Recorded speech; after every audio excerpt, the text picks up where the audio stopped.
Hey, buddy.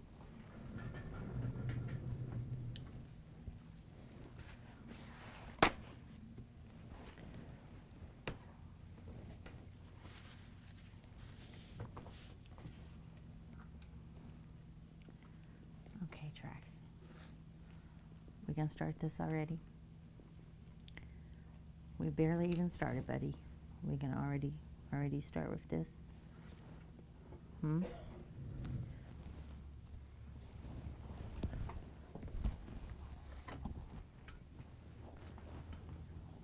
Oh.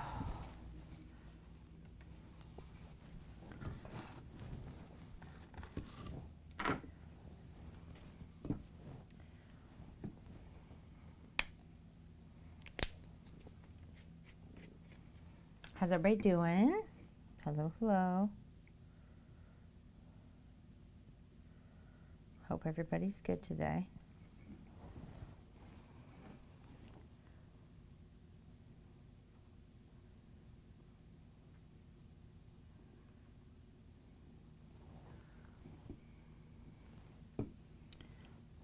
Traxy cat.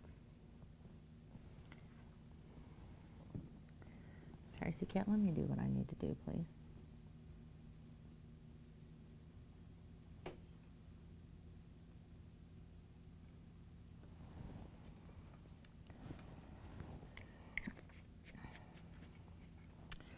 So we're going to finish up crayons painting, and then don't lick that, it's paint. And then we're going to work on another one of these in the Under Your Skin series today. Trax, buddy, I love you, okay? I love you. Are you serious right now?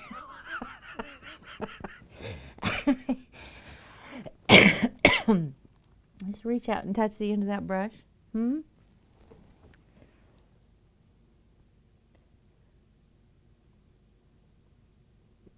It's amazing that I can ever paint a straight line with this cat. It's like working with hazards.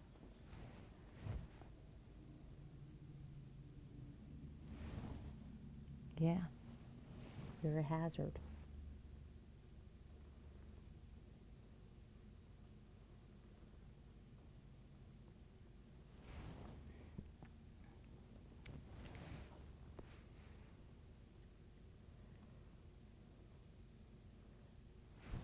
So I'm kind of excited to get to talk to everybody today about some feedback we got on the website.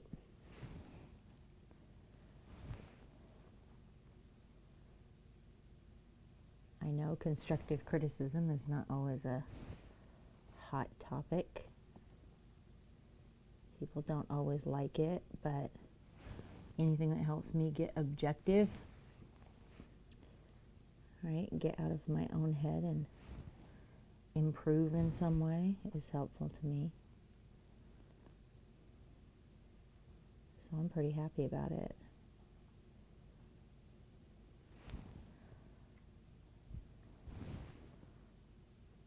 Sometimes it's hard to handle that when somebody tells you you're not doing something perfect, right?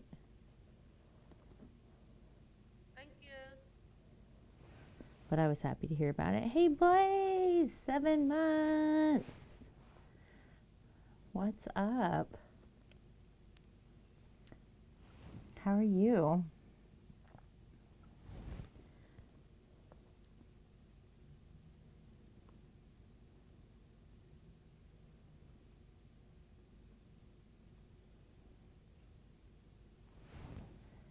Hi. Good to see you.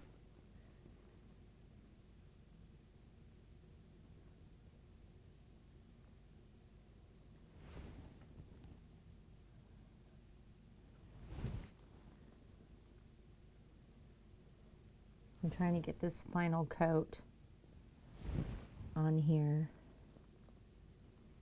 And this brushed metal paint is so shiny. Struggling with your demons today. How so? I mean, you don't have to talk about it. You never have to if you don't want to. But I'm happy to talk it through with you if you want.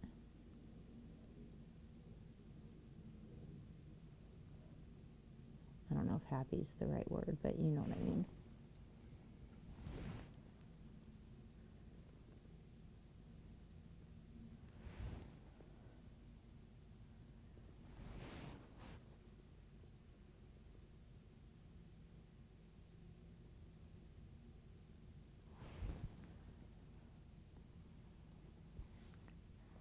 Birthday of how little you've achieved. Really?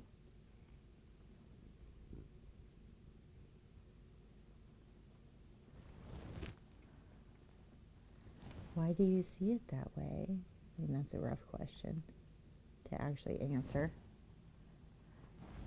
I guess tell me what you mean would be a better way for me to say that.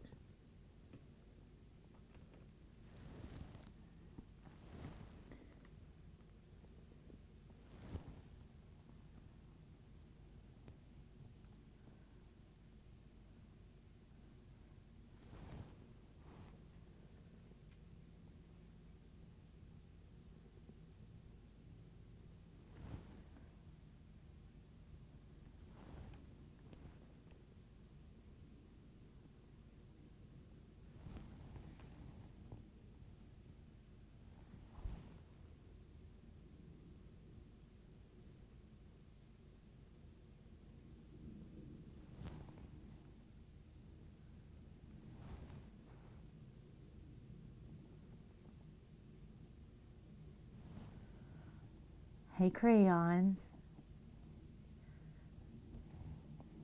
It's a long list. Oh, Blaze.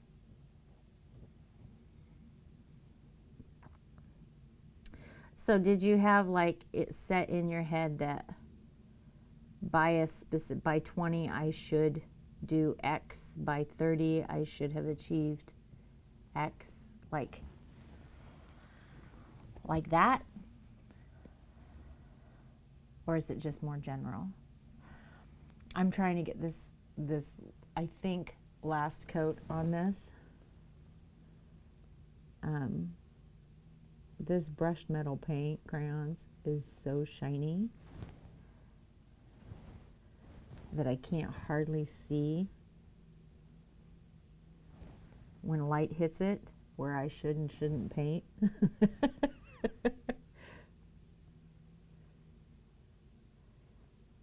So I had to put the light behind it. I have a light on behind it. Love you. Tea sounds good. It's chilly here.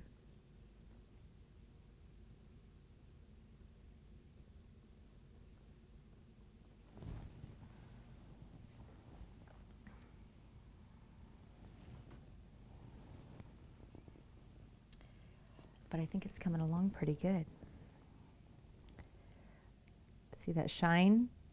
My camera struggles with it because it's shiny.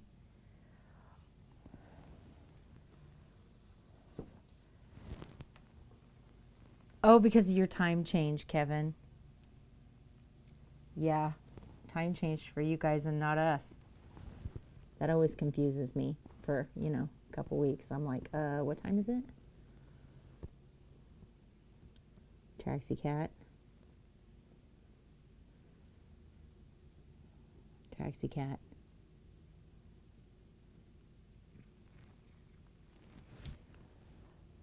General thing, you have a list of things that you would like to have achieved by now. That's a lot of pressure to put on yourself.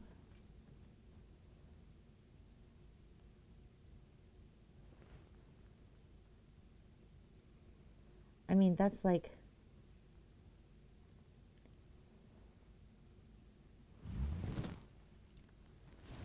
that's almost like putting pressure on yourself for the past, rather than putting pressure on yourself to achieve something in the future.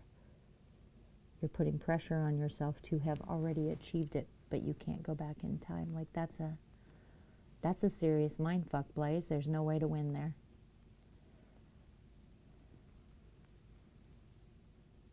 Wait, are you going to give me kisses on my nose? What you doing? Like that's rough. Can't even earn enough to rent a room by yourself, let alone an apartment. Feels like it's going nowhere. Can't retrain because all the courses are so darn expensive and everything you qualify for has technicality that disqualifies you. So you just feel hopeless. That sounds very hopeless.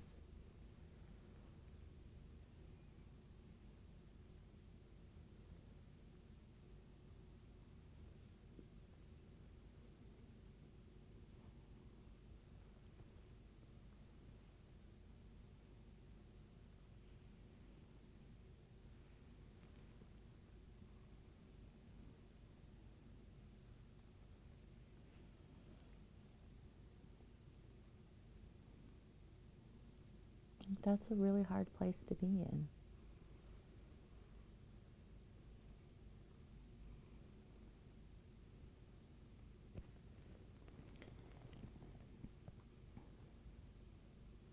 Where are you trying to go?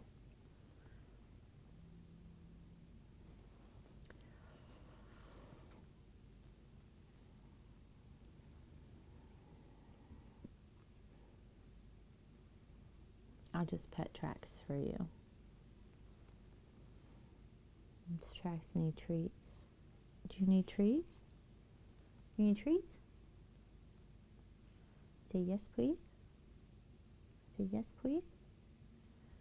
Yes, please, treats.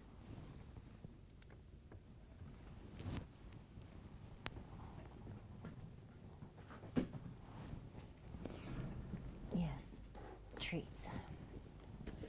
Get in your chair. Good boy. Good boy, good boy. Good boy, good boy.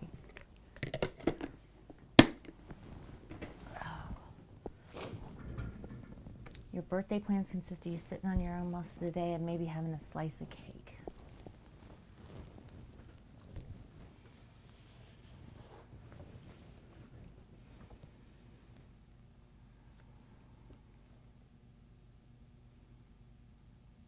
Well, what day is your birthday? You said it's in a couple of days. Is it this weekend?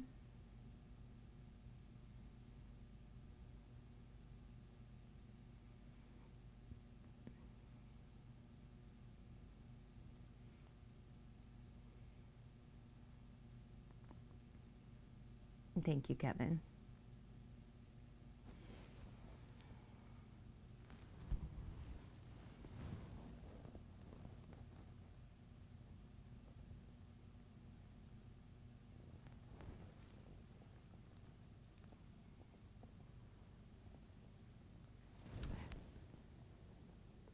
Crayon. Hey, Lori.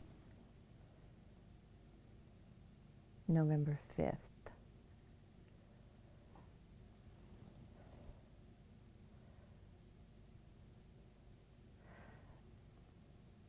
There'll be fireworks. That's nice. Crayons, I think it's done. What do you think?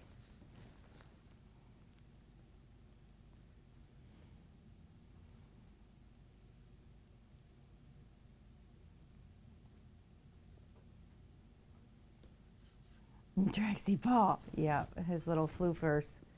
His little floofy between his toes. Hair is all over it too. Yeah, I was concerned about the gold, right? But I like it. I think it looks nice. No matter how you hang it, it still looks nice and shiny gold, you know what I mean? I just wanted to make sure it looked good.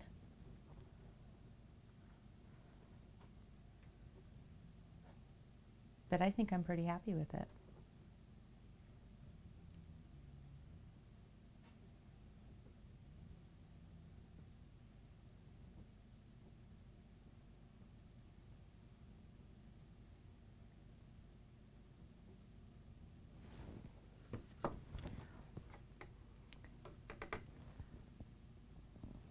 Let's add one tiny bit. So the 5th is, today is Wednesday, right? Today's Wednesday the 3rd. So the 5th is Friday.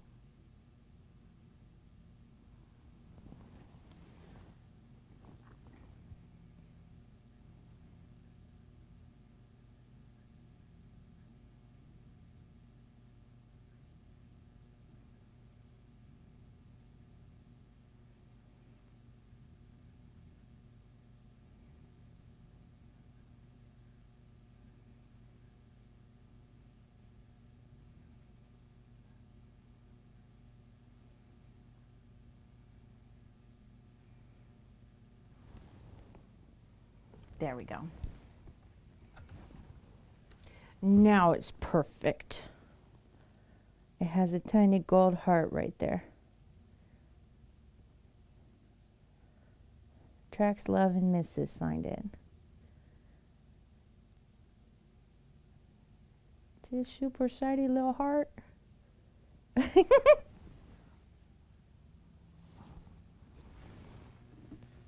right, we're going to let that sit there and dry. Yeah, Traxie signed it for crayons. Been a long day of going through your list and trying to find to do anything on there. Not going to happen. Oh well. It's okay, Blaze. It's okay. It's okay to have a hard day. Oh, those are cute. It's okay to have a hard day and talk about it. That's okay. And you know, if you're having a really, really hard time and you're going through that list and all it's doing is telling you that you can't do something rather than telling you what you can do, then maybe today's not the day to go through the list. Right? Try again tomorrow. Look at that list tomorrow and see if there's something on there that you can do rather than a list of things that you can't, right? Look for what you can. It's too hard to constantly look at things that you can't, like that just wears you down so much. And I'm not saying it's easy to find something that you can either, at all. I'm not taking away from your struggle. I understand it. Yay! I can't say I've been in your exact position. I can empathize with you. You know what I mean? Hey, Lula's rating us. Hi. Welcome, welcome. But I get it. It's rough. Step freak.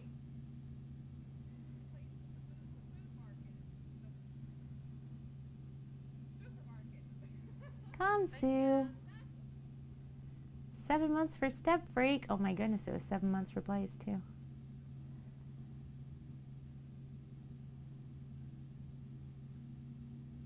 Lula, is that what you were working on today? Halo Void Wolf, welcome. Thanks for joining us. Appreciate you. I am doing good, Kansu. Yay! Hi. I had a very long day at work. It was frustrating. And then I left, and it was good. I got to come here and see you guys. Oh, Beta, don't step in the paint. Hi, Beta Beta.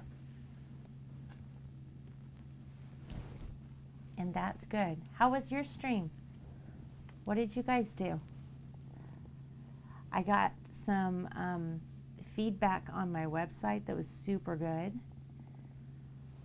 Give you bonus points for saying empathize instead of sympathize. Well, that's what I meant, is that I empathize.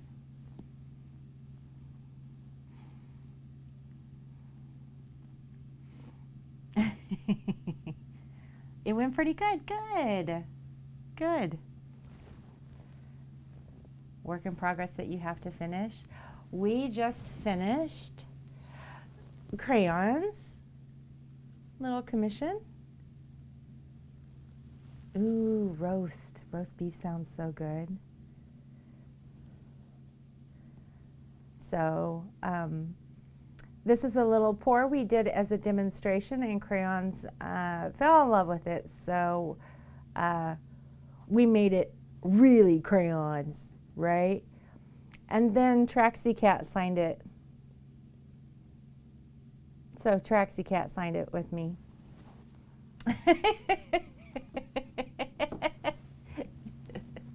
So it's really crayons painting now.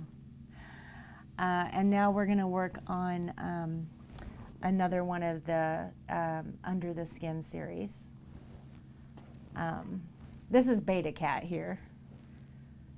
This is my big floofer. It's my big floofer cat here. My diva boy. With Traxy Paw guarantee, right?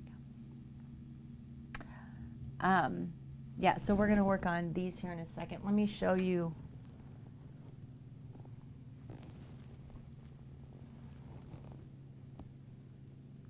Where they at, Beta? Beta's looking at me like, what are we doing? Well, apparently I'm lost. Let me show you the pictures that I'm talking about. This is a 6-part series called Under the Skin. Hey, Sleek. And these are 3 of them that are finished.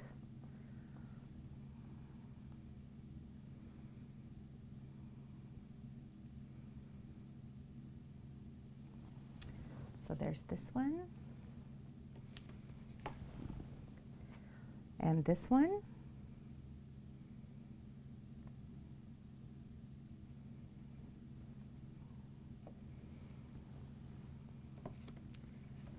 And this one, which is one of my favorites.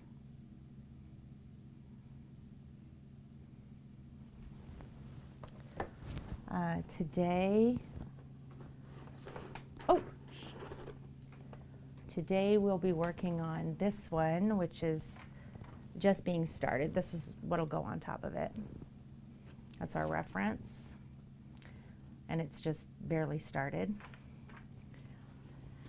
And then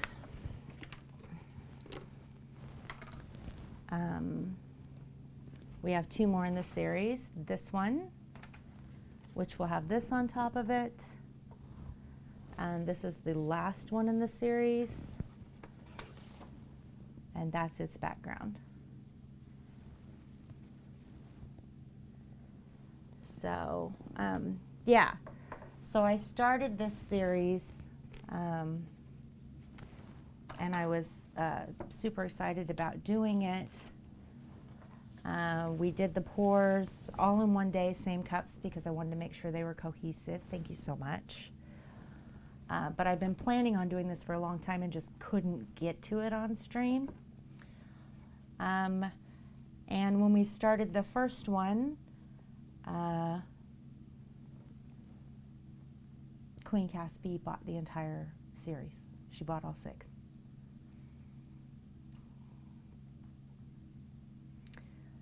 So we are in the middle of painting them. So we're 3 down. We're halfway through the series, and we'll get this done. And then I have 2 more series that I've been wanting to do that we will start that are, they use some of these same techniques. This elevated shading, right, that I'm using here that makes that paint pop on top of that pour. We'll be using that same technique in this next series that I'm going to do too. And actually, doing a series of paintings is one of the constructive criticisms that I got. And it's really interesting. So I reached out to somebody on YouTube via a comment on YouTube. And asked questions about my website. And this person was kind enough to go all the way through my website, look at everything, and then use my chat feature on the website. Like, you can click it and send comments to me, and it goes to my email, and give me full feedback on the whole website. And it was wonderful. Like genuine constructive criticism, right? Which is incredibly valuable. So here's what they came back with. And there's some really interesting points to this because it made me get really objective, right? It's not always easy to be objective about things that you've made or a website that you've poured hours and hours and hours into, right? And you think it's good, right? Because you did your best. So it's hard to get objective about it. And that's what this constructive criticism gave me, was this feedback is what she called it, but it's constructive criticism. It gave me objectivity, and I value that. I can't even tell you how highly I value that. So anyway, this person looked at the website. I have almost, everything we've ever made live on Twitch on the website, right? Because I make stuff and then I put it on the website. So instead of looking like an artist's website that's ready to go to a gallery, my website looks like a craft fair. I have my art organized by canvas size. I don't have it organized by series. So, for example, let's say I was painting this series and you guys came in here and Kansu and Sleek were like, I want that one and that one. I would put up a custom order on the website and they would get their paintings and I would continue painting the series. And then Lula and Blaze were like, I want this one and this one. And I would send those off without ever taking pictures of them, right? And I'd have 2 paintings left, and those 2 paintings would go up on the website and then sit there until somebody bought them. And this makes sense in my head, right? Like, does that make sense in your guys' head, that that's how it would go? Okay, so here's what ends up happening. There's no cohesion to my art. What I have on my website is what's left over. And I thought this was a good thing. I mean, this woman has no idea what I do. She doesn't know about, you guys and how important you are. She doesn't know about the community. She doesn't know about it. So in my head, you guys are getting the best of me, right? And that website is getting what's left. And that's okay. Hey, Panda, because you guys are so important, right? And it never occurred to me that rather than listing them by the size of the canvas, as if, which is the way I buy canvases, right? As if you're buying a blank canvas and not a piece of art. What I have done is I have sectioned them off by like a price point, by size. So were I to complete this 6-part series, take photos of the series, put it up on the website as Under the Skin, right, the title of the series, and then you see all 6 paintings together, and you see that 4 of the 6 are sold out, and there are still 2 left, right? Then you can see the cohesive work of art that happened. You can see the whole thought process, and it gives you a full story of what was created. But what I'm giving the website is this little partial bits of story that don't make sense when you look at them with all of these other little bits of story. So nobody can see what I'm actually working towards. They can't actually see cohesive works of art. They just see little tiny bits and flickers of it. And this was an incredibly well thought out criticism, because it had immediately made me think about the geode series that I did, right? I did a series of 6 in the geode series. There's 2 left. They're just hanging out there, right? So if you looked at that geode series and you could see all 6 of them together, you could see that there was carnelian, snowflake obsidian, malachite, lapis lazuli, right?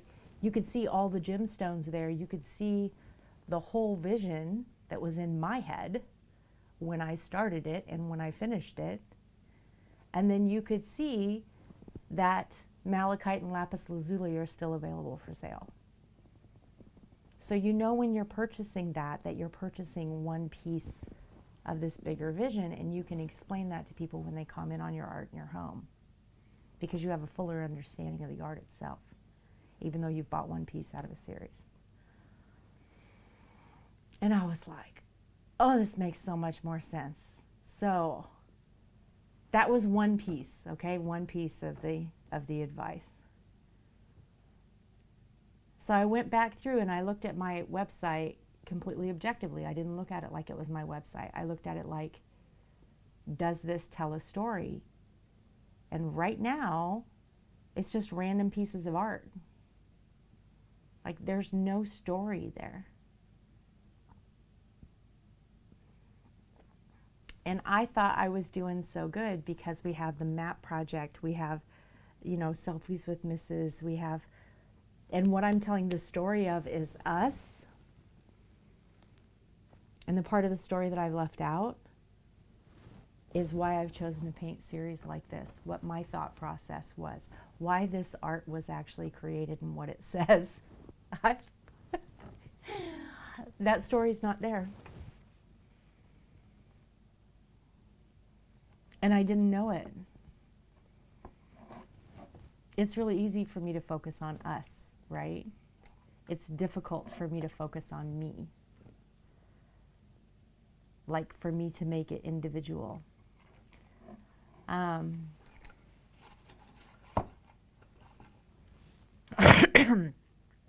But your bookmarks are a cohesive series. That is a series in and of itself.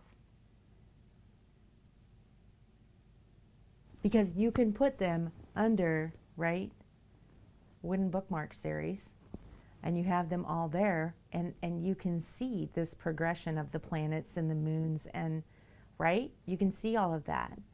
And then you have, you know, a little bit of nature and a little bit of fan art, and you've got these other things, but the bookmarks are a series.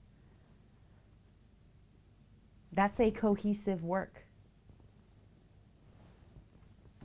So if you put it under bookmarks and they're all there, right? That's cohesive. That makes sense on a website or any place else, on a table, on whatever. That makes sense, right? But what I have done is I have broken them into canvas size, which only makes sense if you're buying canvases, not if you're buying art.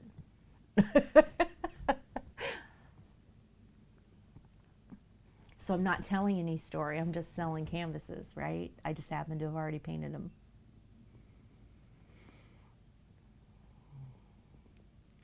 But bookmarks on a page, oh, that's fun though, Blaze. That's cool. That's cool. Yes, go get something to eat, Lula. I completely understand. Completely understand. I always raid and run. I'm kind of awful about it, actually. Thank you so much for sharing your community with me. I appreciate you. I really do. It is so nice.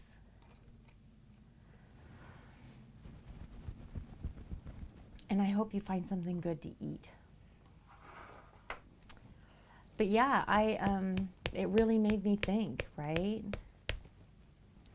It really made me think.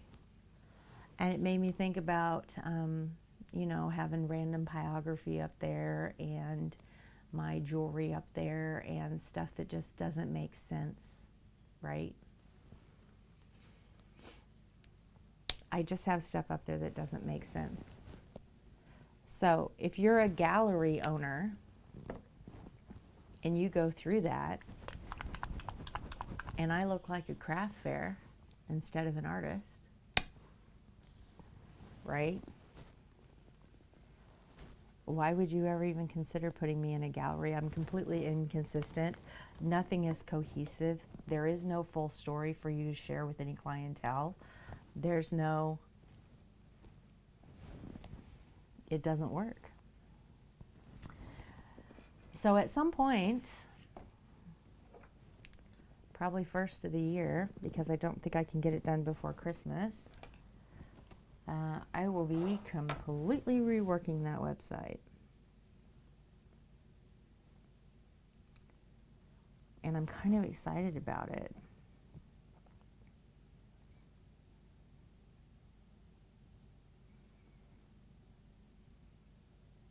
Thank you. I'm trying to figure out where I left off when I was on this, because I stopped in the middle.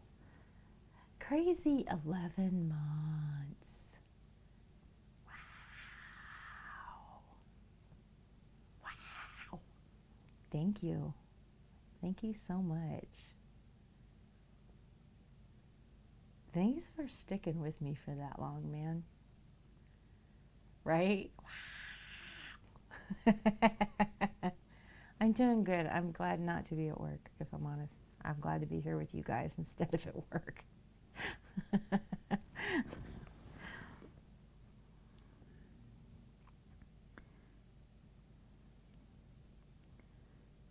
I've had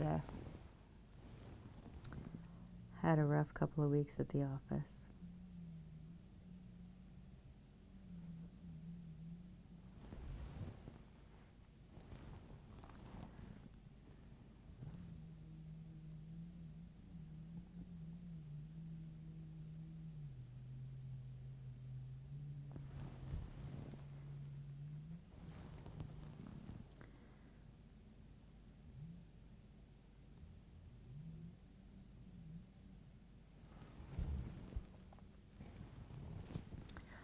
Yes?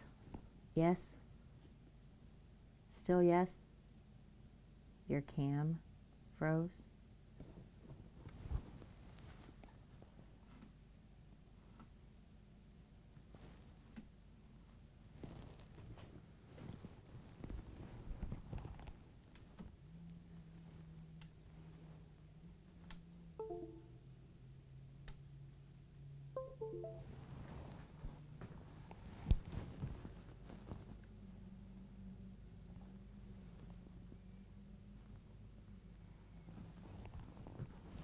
Hello?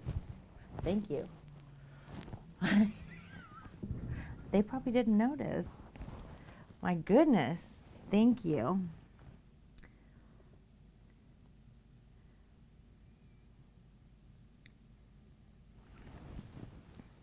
I don't know why that happened midstream. That's weird. Yeah, somebody's got to be chat tech support, right? No way in hell Mrs. can sit this still. Right? Not for that long. I talk with my hands.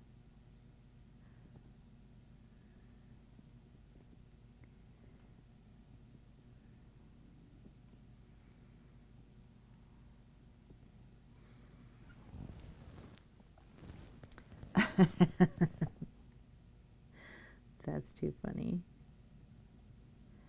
Yeah, anyway, I'm kind of excited about this idea.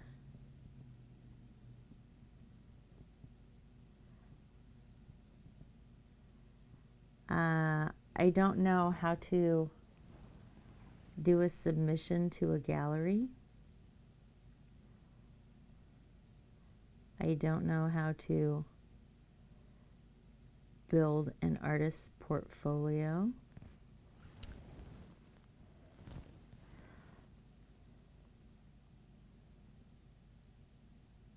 But I'm making it a goal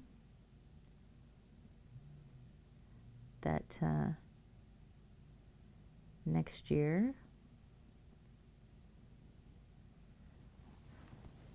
I'm going to figure it all out. I'm going to do it. But I was reading through like what it takes to submit to an art gallery, right? And there's a bunch of galleries that accept online submissions, but they won't accept photos. You have to mail those in on a disc, on a CD. And I'm like, I don't even have a disk drive anymore. 4 of the galleries that I looked at to try and figure out how to do an art submission, like I was going through their form to figure out what they asked for and all that kind of stuff so that I could kind of prep my brain on what to create for them. 4 of them asked for a CD-ROM. And I was like, I'd have to go to UPS and have them burn one, I guess. Like, who?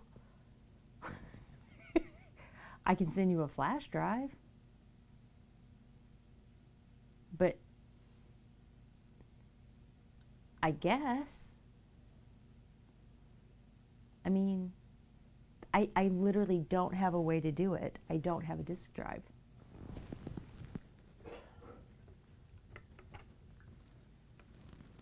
But it's the only thing that they'll accept. It's not like, it's not negotiable. And it was really hard for me not to hit that contact us button and go, can I send you a fax from 1991? The fuck? Why are you trying to make this difficult?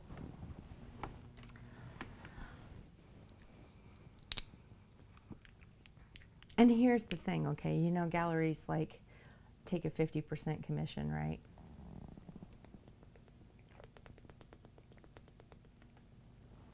%.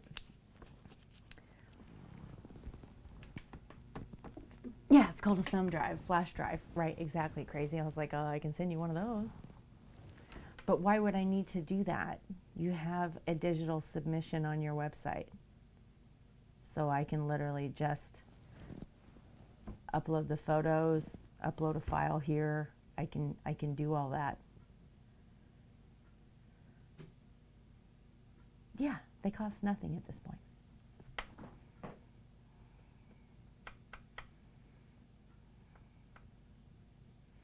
Gatekeeping mentality, right? What's up, Mio? I don't know. I've really been having a big debate with myself as to whether or not that's the direction I want to go. Like, I really don't know if that's what I want to do. But I do know that I need to just do art shows and sell that way. Well, I need to get my name out there, and maybe art shows is the way to go, right? I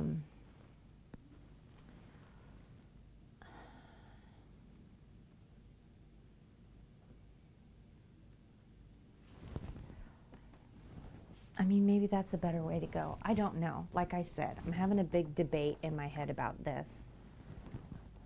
I don't want you around the soap tracks. And don't sit on my canvases with your fatness.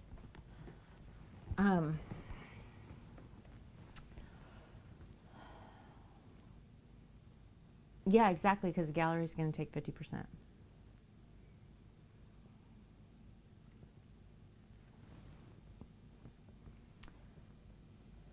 But I need to be working towards being able to support myself doing this. Like, that's the goal, and I have to meet that goal. It isn't like this is negotiable. If I want to be able to retire, I have to meet that goal. So I need to find a way to do that, right? And so I'm just trying to find, you know, ways to do that. And a gallery is one way to do that. It does add legitimacy.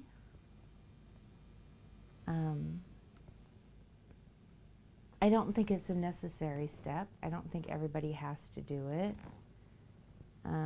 But I do think that I should be moving forward. I do think that I should be thinking about,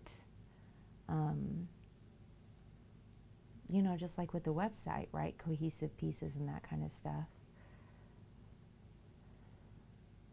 Extra if you actually need a table and a chair plus an electric fee if you need power. Yep. Same here, Blaze. Provenance. Yes, they do.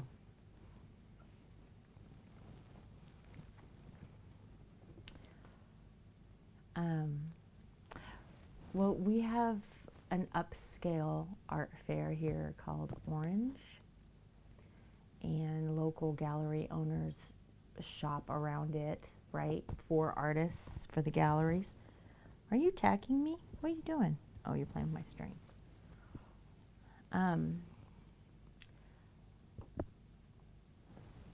And that's a great way to get spotted, right? So 4 foot by 4 foot, which by the way is smaller than this desk. Okay. Smaller than this desk. Space for you to display your art, but not be present in the booth space is $1,000 for one day, and it's a 3-day show. So if you want a 4 foot by 4 foot space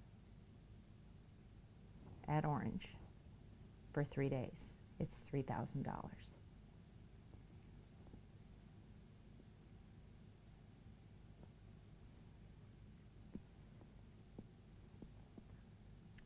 So my problem is that I live in the country, so there's nothing really close to me.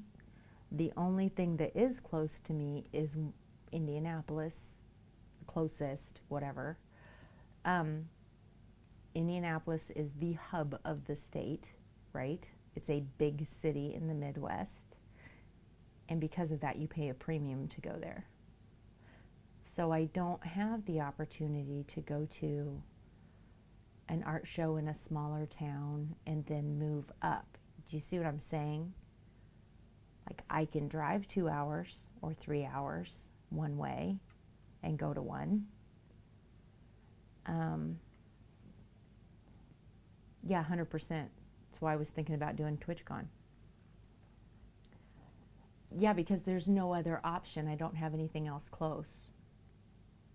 Right?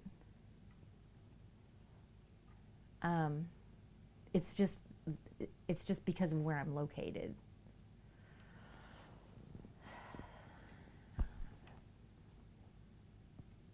So just like getting into art shows is really, really difficult. There are smaller ones, Panda. They're just hours away from me. Like, it's a drive because I have to get away from the city to do it.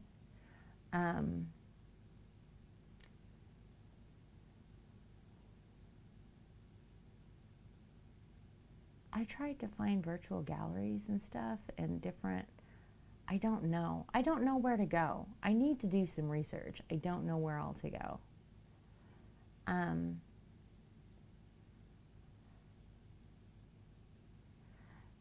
Okay, so for instance, we have a sorority that does a craft fair, not an art show, a craft fair. And there is a significant difference, okay? And I can get, you know, a 10 by 10 booth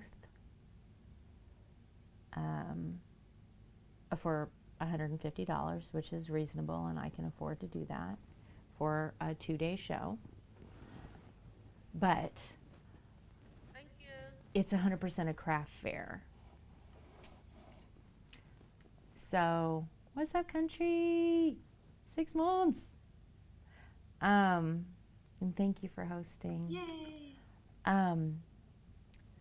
So I can do stuff like that, okay? But people aren't going to come buy art. People are not looking for art. What they're looking for is soap, advent calendar, right? Cutting boards. They're looking for gifts. And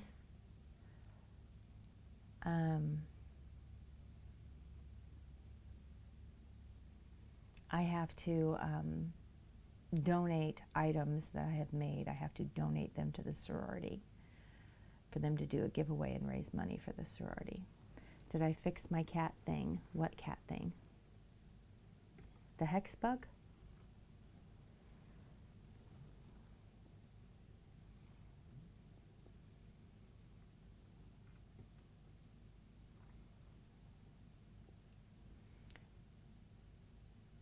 Oh, for donating for WWP, I think so, but I haven't had a donation yet to test it. I think I fixed it, yes. Commercial wrap on your cars. I like it, crazy. It would probably be cheaper than doing an actual art show to do that.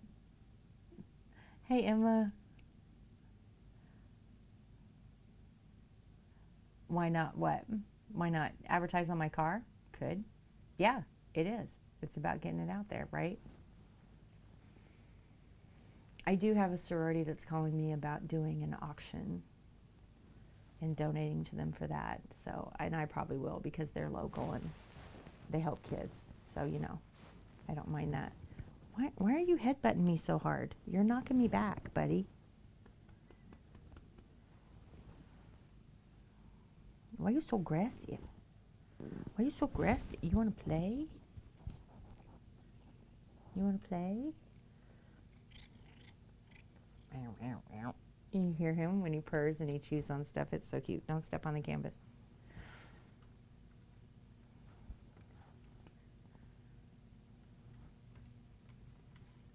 So here's what I was thinking about doing for TwitchCon.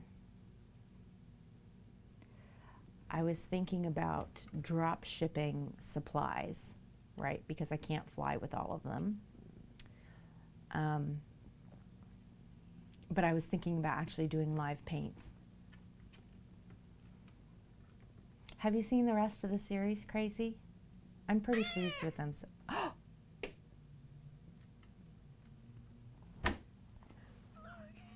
what? What? Okay. Apparently I did not fix it.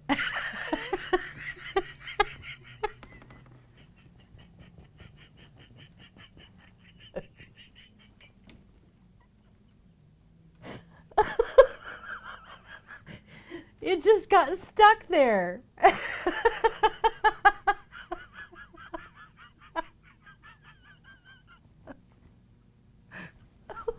I can't see. It looked like I trapped a cat. Alien! Thank you so much for donating to Wounded Warriors. I appreciate you. I'm sorry we trapped a cat. The cat's okay. No cats were harmed during this charity stream. Wait, Emma gets a kitten. He doesn't want to get one from his shelter because adopting a Chihuahua. Chihuahuas are evil. Evil. I can't. I know.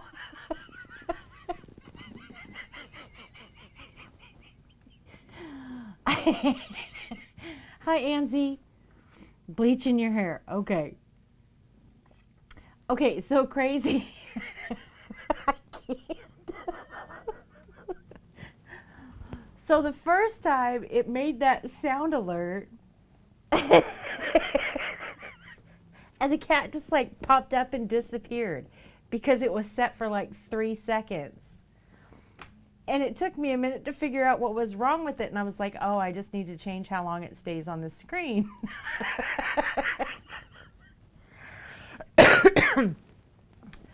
But I've never had to set up alerts and everything through Tiltify. I've always done it through Streamlabs and linked my Tiltify donation to Streamlabs so that I could see the alerts. And okay, stop eating that. Did you knock my mic off? What is happening? But this is all done through Tiltify. It is. Okay, stop biting me.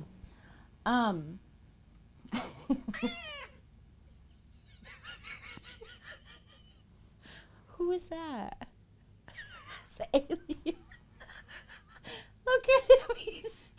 It's okay, Kitty. Kitty, go.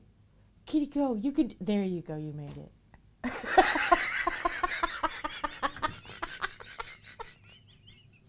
We just had to help him a little bit.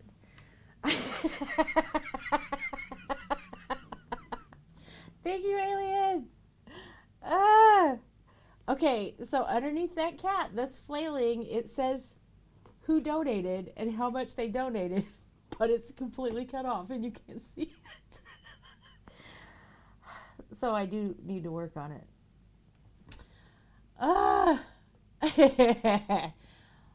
And get judged and tell them his whole life story and find out the kitten we want has a waiting list and we end up not getting that kitten. Oh my goodness, your poor dad. Who broke your dad's heart? Seriously, who broke your dad's heart? Give your dad a hug and tell him it's going to be okay and go rescue yourself a cat. It says in the corner of the stream, so you can, I can't because it's so small, but yeah. Oh, you start your winter racing series next Wednesday? Ooh, that's fun. That's fun. Traxy Cat, I should paint today. Yeah. Yeah. Do you think I should paint today? Maybe. You've been trying. Your poor dad. 10 races on TV. Oh, that's exciting. Oh, are you just doing this for treats? Are you just doing this for the treats? Did I turn around and you thought you were going to get something? Are you manipulating me? Are you manipulating me with your love? 100%. He doesn't even have any remorse. Shelly, why are you contributing to this?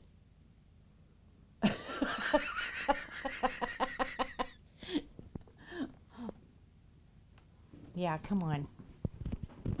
Yeah, Shelly said you can have some. Be sure and jump up there in your chair. Get off my canvases. You can't step on those. You'll stretch them out. You're fat. This is why you're fat. Got a whole box of treats. There you go. Baby cat.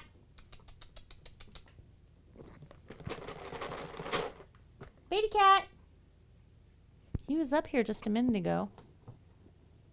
Baby cat, you want a treat?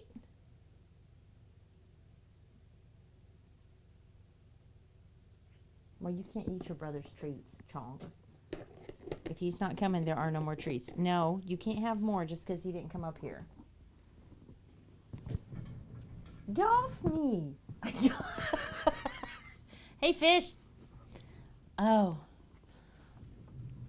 You're off to... Okay. Have fun, crazy. Thank you. Oh, my gosh, Blaze. Look, he knows. Thank you. He's back here getting in his chair because he knows. Aw, thank you, Shelly. Don't be loving up on me, you manipulator. Where's your brother? Your brother should get treats instead of you. Baby cat. Baby cat, come here and get some treats. Before your fat brother eats them all. Yeah, get up there, fatness. Get up there and get your treats. Your brother's not coming in here. Is he down there laying in your bed? Where's your brother at? Baby cat. You are in the giraffe bed. Evil. Baby cat's decided that he wants to sleep in Trax's bed. Clipping the cats being evil. Shelly, what you up to? Fish, how about you? Fish, did you get to fish today? I didn't. I was in the office. I didn't get to see anybody today.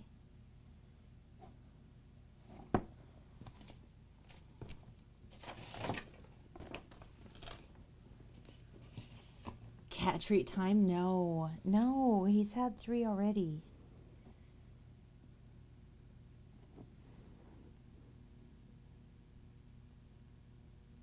He's already fat.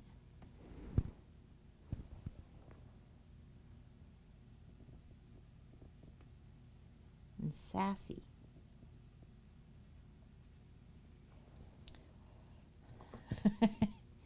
You played Sea of Thieves because it was raining? That's fun though. Are you enjoying it?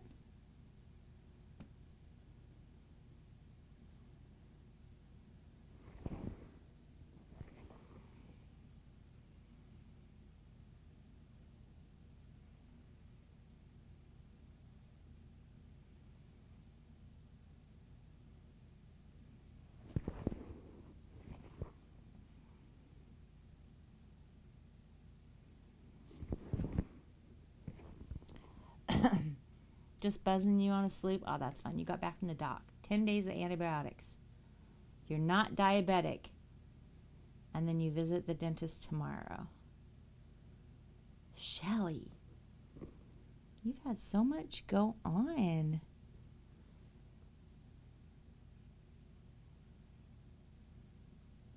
I mean, I'm glad you're not diabetic.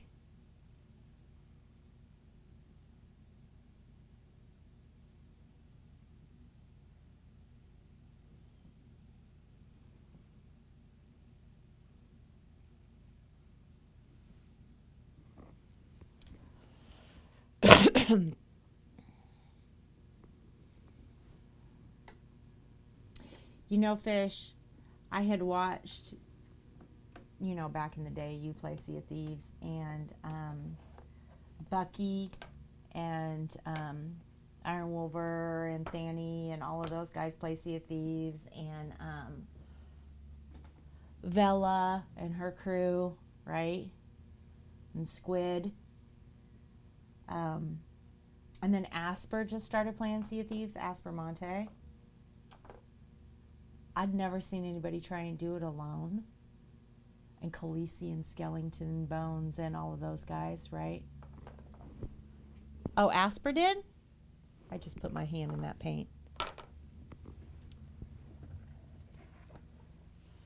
Oh, how is she? No, I did get to see her for a second, but I was working. So now I have paint all over me. That's nice. So I didn't get to hear what she said. I hope she's doing good. Good. Yeah, anyway, I'd never seen anybody try and play it alone. And I was like, how the hell are you doing this? Like, it's rough to try and play it by yourself. Like, it never occurred to me that it really does take like a group effort to be able to play that game. But I was so impressed. Asper was just running. I mean, running. Like, she was going from one end of the boat to the other and taking care of everything and shooting off stuff and steering and you know, collecting stuff. And I was just like, holy shit balls. Like, that's a hard game. I mean, she was killing it, but it never looked hard, is what I'm saying, right? Because the people I was watching all had like crews and they were doing it all the time. And I mean, Sea of Thieves always just looked super easy to me.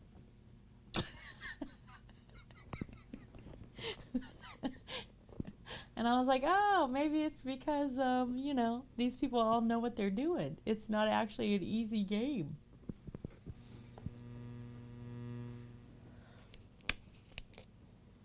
I don't think it can't be easy to play by yourself, though.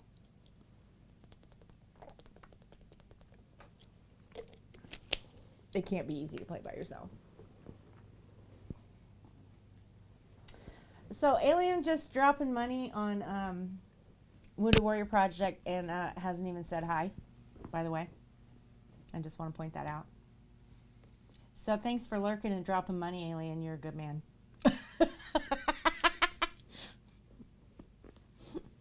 I appreciate it. We have $39 to go to a hot bean. Yes and no, the risks are greater. What's been going on? Okay, Shelly. Yeah, you never have to talk about it like live if you don't want to.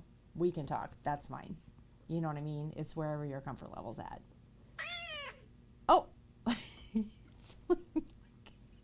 Look, look. Shoo. Shoo. Shoo. Get out of the hole, cat. Get out of the hole. And, nope, I missed it. There it goes.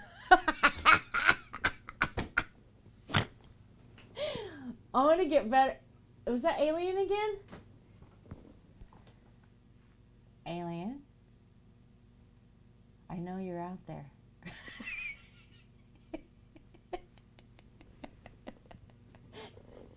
Alien, I know you're out there.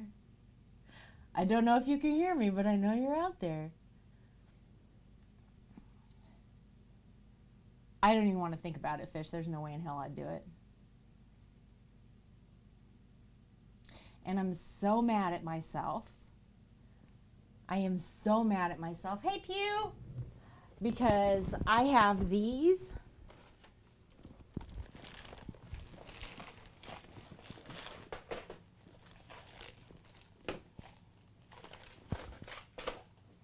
See these? These are sealed Bean Boozle boxes.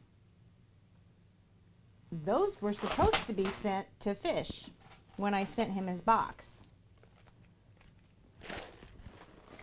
But work kicked my ass, and I got like in such a hurry to get everything done that I forgot to put them in there.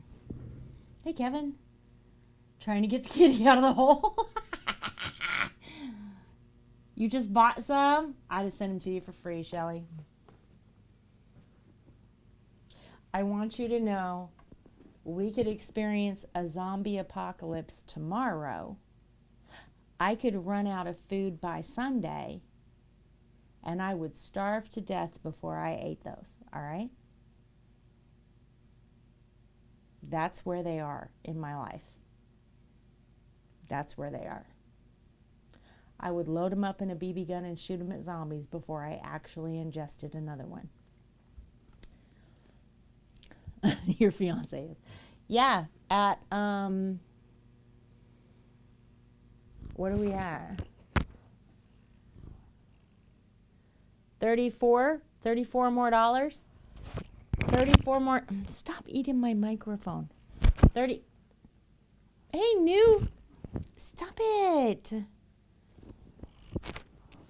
Can I please just sit at my desk, sir?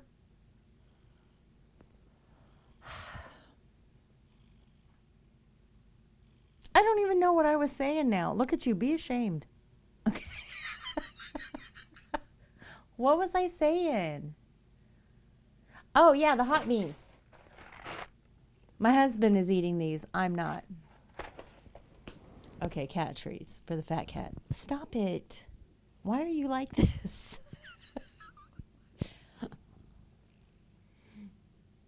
How you doing, JC?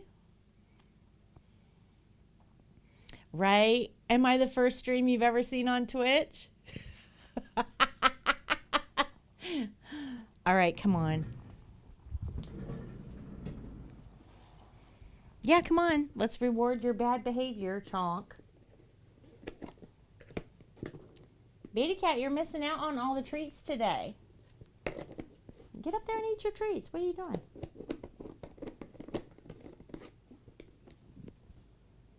Get up here and eat your treats, baby. What are you doing? They're right there. I gave them to you.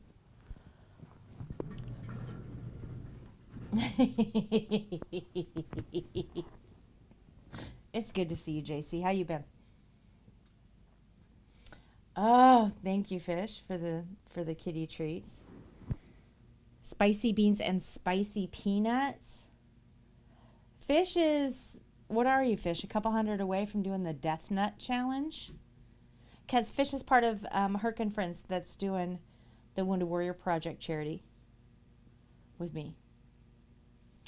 At 3K. Yeah. How close are you? Aren't you like, isn't it just a few $100s away from it?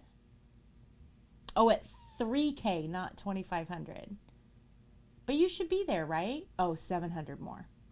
So you're a couple of hundred away from 2,500. You move the goal.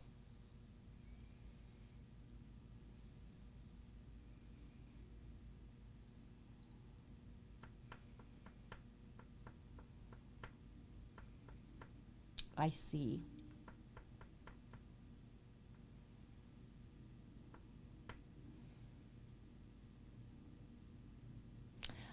Well, here's what we're doing. On the, right, Fish? Right? There's no changing it now. He wrote it down. See, Shelly's smarter than both of us.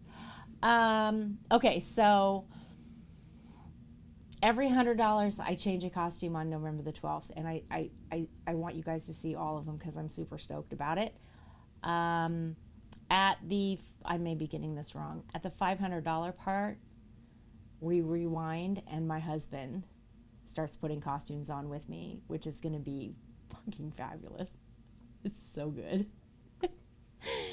And then at, I think it's 800, 900, and 1,000 is when we start giving away stuff, right? Like an art piece of your choice and pyrography set and like stuff, okay? And then if we get to 1,500, he'll shave his mustache off live on stream.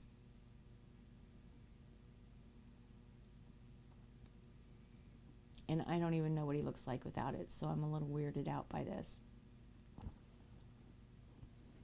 Like, that'd be really cool. But do I really want that? Because I'm not sure. You know what I'm saying?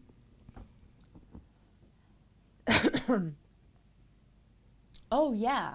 No. I bought us all costumes for this whole thing. I bought us all costumes. So at every point we hit one of these little goals, I have candies from every decade because it's like going through time, right? We're dressing up 50s, 60s, 70s, and 80s from characters. And I have candies from every decade that he can try and steal from me. It's going to be so much fun. It's going to be fun. So, but rather than, because that's only a 3-hour stream, and rather than put pressure on everybody to try and donate during that 3 hours, right? I went ahead and published this early, talked to Fish about it actually, and I was like, I'm gonna put it up there now. It's live, so why not, right? And Fish was like, 100%, I'm doing it too. And I think Fish published his the day after I did mine, but I didn't stream that day.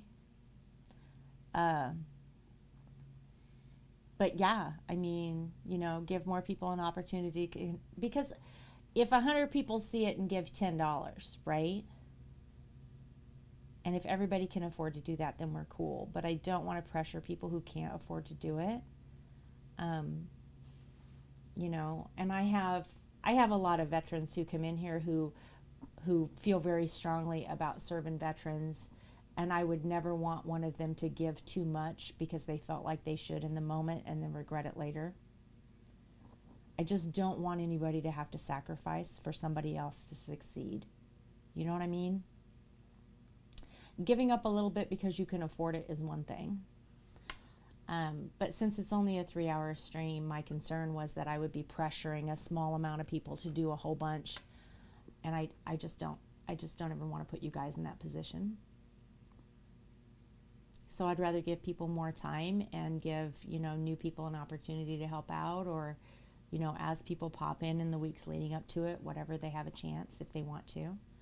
So, but yeah, the husband's costumes they're almost better than mine, if I'm honest. They're almost better than mine. It's freaking great. I can't wait. I cannot wait. It's going to be so good.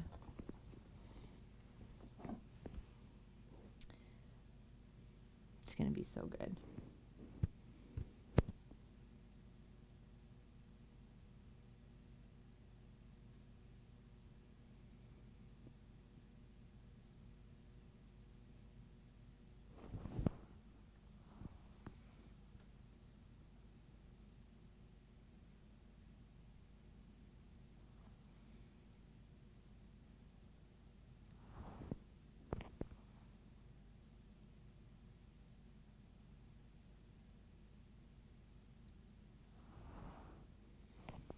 It's just going to be fun anyway.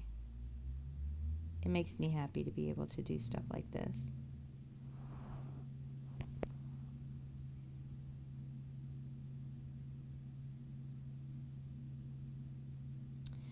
My neighbors are having a tree cut down. I don't know if you guys can hear that, but there's something very loud to me going on outside. What was the critique? Oh, wwpdono will show you how to donate, but that's the information on Wounded Warrior Project.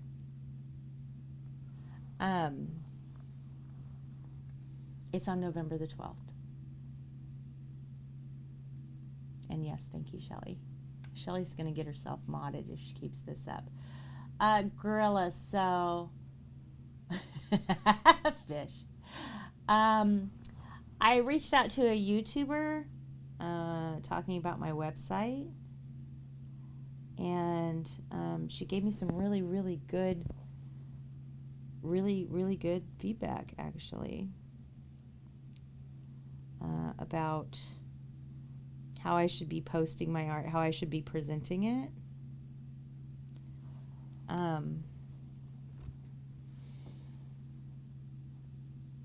Just got to Minnesota.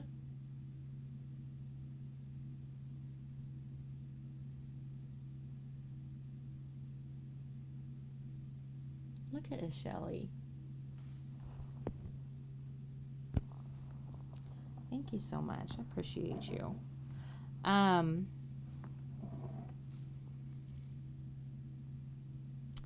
So yeah, the feedback was mostly about how right now my website looks more like a yard sale than anything. Looks like a craft fair. Doesn't look like an artist's website. Because I've done several series of art, but I'm not showing the art that's already sold or the whole story around the art. I'm just showing the leftover pieces that are there. I need to change, I just need to change how it looks so that I can talk about the story. What I concentrated on my website about was telling the story of us, right? Making sure you guys were represented there, making sure your voices were heard. But what I didn't think about was the fact that my artistic vision, the story that I'm telling when I do a series like the one I'm doing now, isn't there at all. Like, I left a whole part of my voice out, and that part's important. But it was really cool to get good constructive feedback like that, because it meant I could get objective. You know what I mean? I could get objective and look at it and go, okay, I see what you're seeing, right? So I understand how I need to go forward, and I understand what I need to change and why that would be of value to me. And it also helped me because it meant I could look back at the pieces that people had purchased, that people have, you know, commented on, all that kind of stuff, and the other feedback I've gotten, and go, oh, okay, so had I kept this together or had I moved this here, then, you know, it would be easier to see that whole picture. It would be easier to understand what I'm trying to say as an artist. And that story is important. But I have devalued my own voice. in favor of our voice. And that isn't necessarily a bad thing.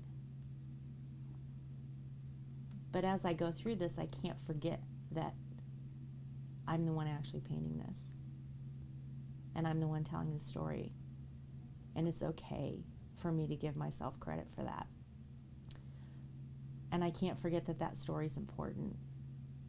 Our story and our journey together is extremely important to me. And that's never going to go away. I'm never going to lose those pieces because that part is so important to me. But telling the story of the art is important too. And it's just something that I had left out in favor of, you know, our collective journey, our community. And that's okay. It's a website. It's a constant work in progress, right? But I was really happy to have that feedback. I was really happy to, you know, to hear. And she had a lot of positive things to say. She was like, you know, as an artist, it's obvious that you're very talented. There's absolutely no reason you couldn't have a gallery show. You know, looking at the pieces that you show on this slideshow that you've sold and comparing them to the pieces that you still have available, I can see where you have had, you know, cohesive bodies of work, where you've done a series. But a person going to your website and just looking at the shop is never going to see that. And they're right. They're 100% correct. You're not going to see it that way. So it was really good. It was really, really good. It was very, very helpful for me.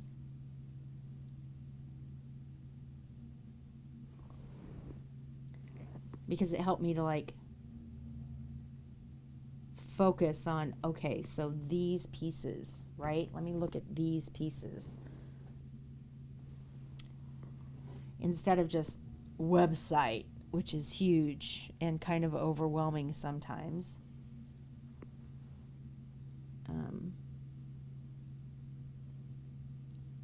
I can work on it a piece at a time,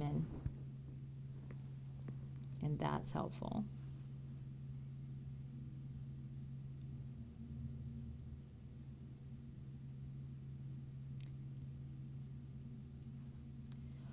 But I definitely want to I want to work on either doing shows or getting in a gallery next year. That's what I want to go towards. So, if that's what I'm working towards, then I need to have that website ready for that journey, you know what I mean?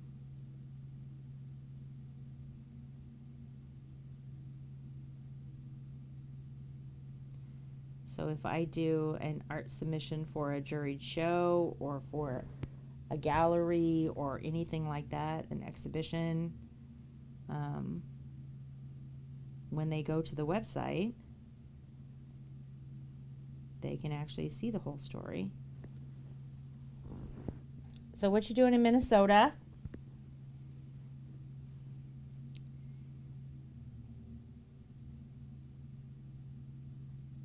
Is this for tests?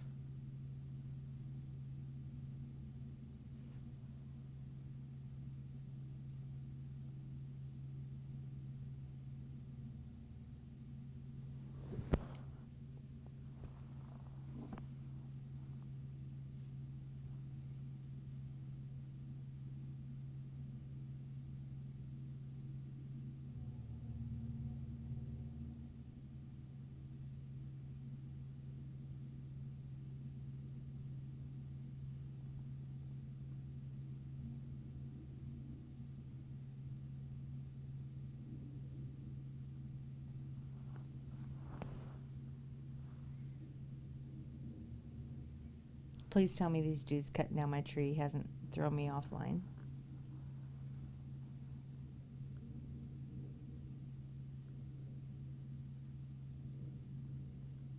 They're not cutting down my tree. They're cutting down my neighbor's tree. I wish they were cutting my tree down. I'm good. All right, thank you. It sounds like they're grinding their roots out here. Like I can feel the vibration in my feet. I doubt you guys can hear it on mic because this mic is really good about ignoring stuff like that, but I can actually feel the vibration, and it's like 3 houses down and across the street that they're doing this. And I'm so jealous because I want my tree gone.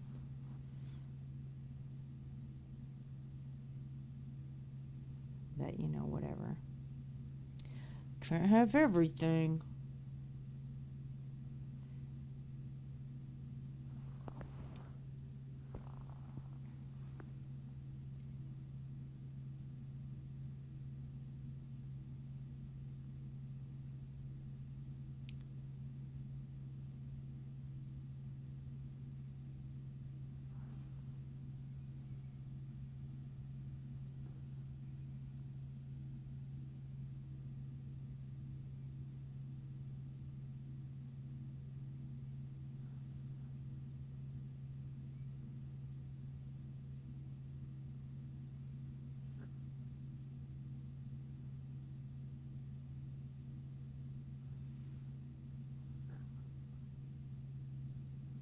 Such a nice little rosebud. I like that. Meow. What's up, Karen? How you been? What you know?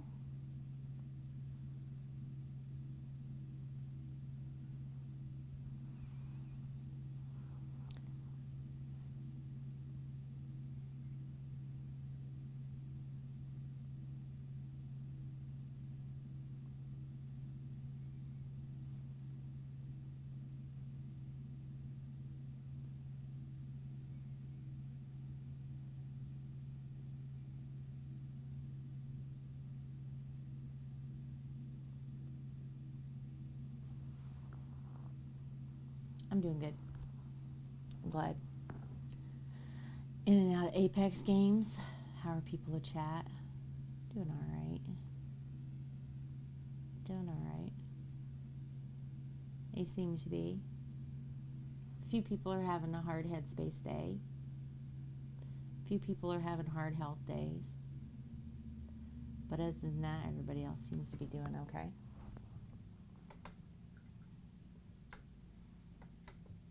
I have had the world's longest week ever at the office, and it's only halfway done. I'm a little salty, not gonna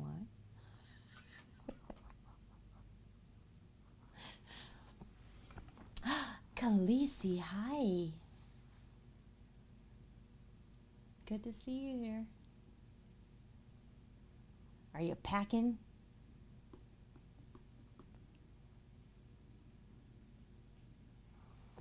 Oh, you guys want to see it up close? What we've got done so far? We've got an eye hole, a nose hole, teeth, a rosebud, and a leaf. That's what we got so far.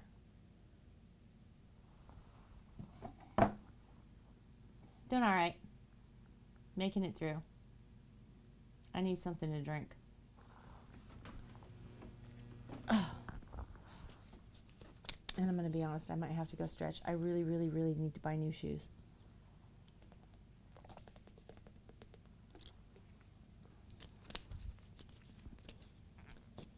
Going through everything and downsizing. Nice. Are you doing that? What's her name? What's the, does this bring you joy lady? You know? Does this bring me joy? No. Toss. That lady? Who's that? Michelle? What's her name?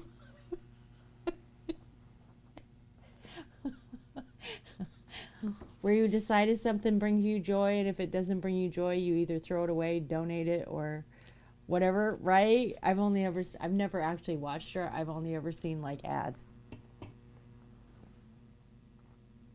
This pumpkin does bring me joy, by the way. This pumpkin also brings me joy. This pumpkin This pumpkin brings me joy. This cat brings me the most joy. It's Marie. Yes. What I call her? Michelle? Meow.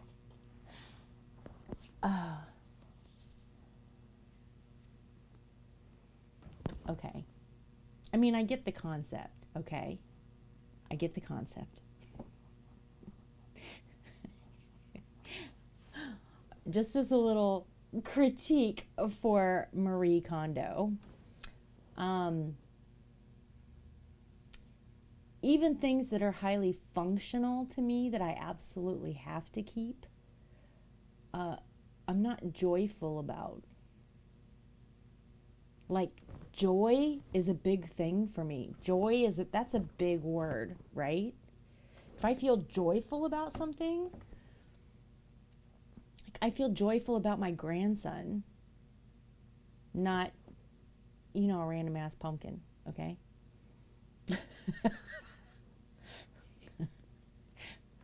Okay, so super secret.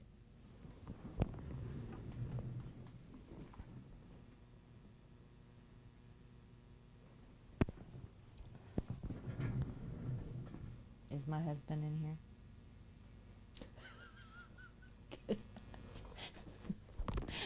Hang on, let me put it in mod view and check. Okay. No, I'm just kidding. He already knows. So every time my husband goes out of town and I don't, hey sunshine, I come up with a project that needs to be done. Hey, so while you're gone, I think I'm going to work on, the garage. Hey, while you're gone, I think I'm going to work on,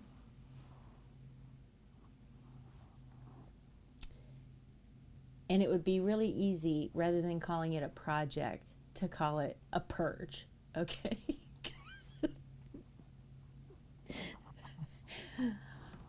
Because it's gotten bad enough that some years, when he goes, like to the cabin with his brother or whatever, and I stay home, my neighbors have come over and asked, right? Hey, y'all, where's Outlaw? Does he know you're doing this? And I'm like, maybe. Yeah.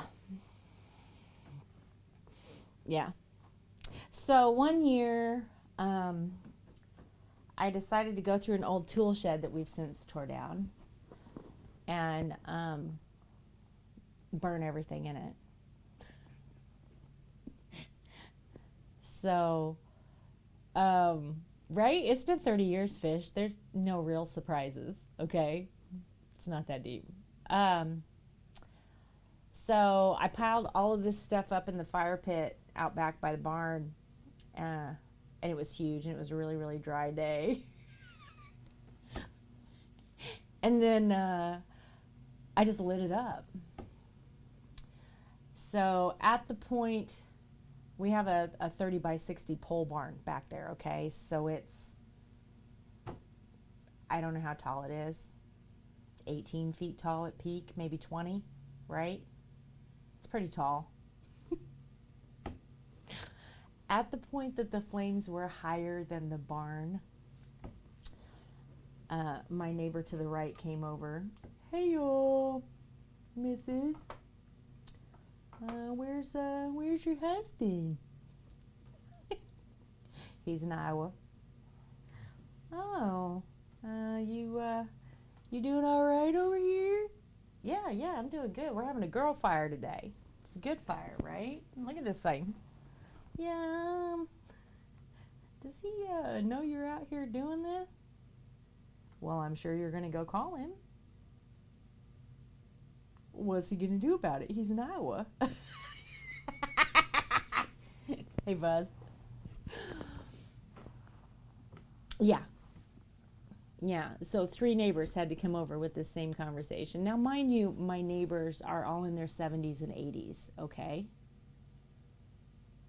So for them, my relationship with my husband, where like he goes out of town and I still do stuff and don't, I don't know, turn off and wait for him to come back, is progressive, okay? Like, they have completely different marriages than we do. But yeah, I did stuff like that. Redid half of the garage. Didn't realize that we had lead paint. Put myself in the emergency room. One year when he went to Iowa. Had a yard sale one year when he went to Iowa. Sold everything for a quarter. Made over $1,000. That was the first time. And I literally told people, I had empty boxes sitting out. And I was like, if you fill this box, I'll let you have that for a quarter. Guy came up to buy a shovel. I probably had 50 tools that I had pulled out of the barn. A guy came up and he was like, hey, how much is this shovel? And I was like, that shovel's $150. And he was like, what? I said, yeah, that shovel by itself is $150, but if you take all of the tools in that stack, it's a quarter. That's how I sold everything at the yard sale.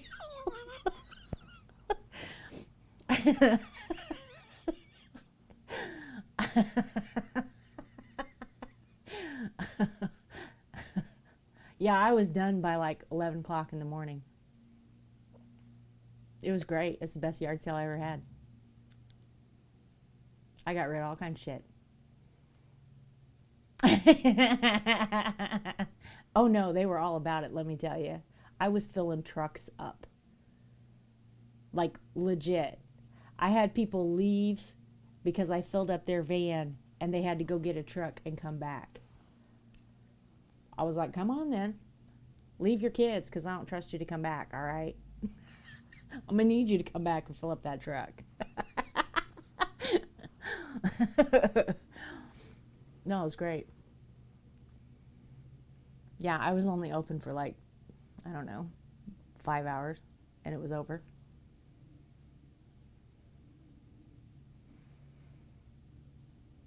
Yeah.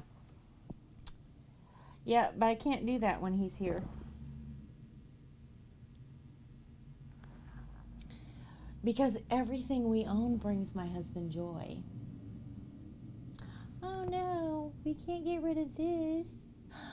We got this in 1992 when we were in Sela. Don't you remember? We bought it at the 7-Eleven.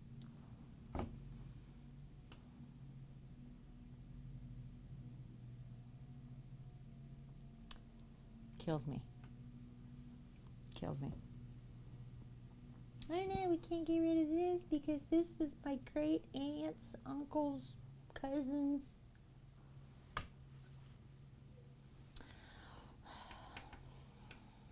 That doesn't work, Fish. I've tried it several times.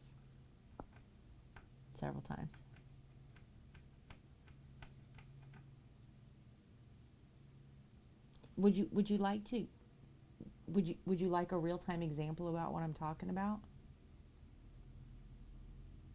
Because I can go get you one of these highly important pieces of things to show you if you'd like.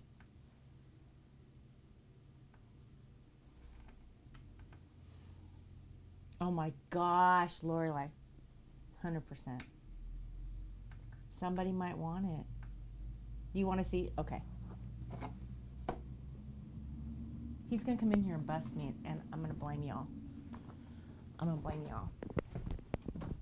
Here, I'm going to get my closet. I'm just going to open up the first box on the top shelf in the closet and see what I find. And it'll be some ridiculous crap that nobody ever wanted. I promise you. Oh my gosh. Ooh, this is a heavy box though.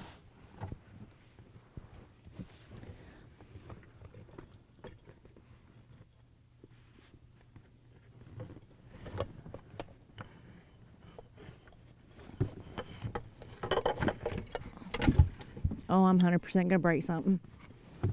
Y'all, I'm about to get busted. Shit. Okay, I made it. I made it in the closet.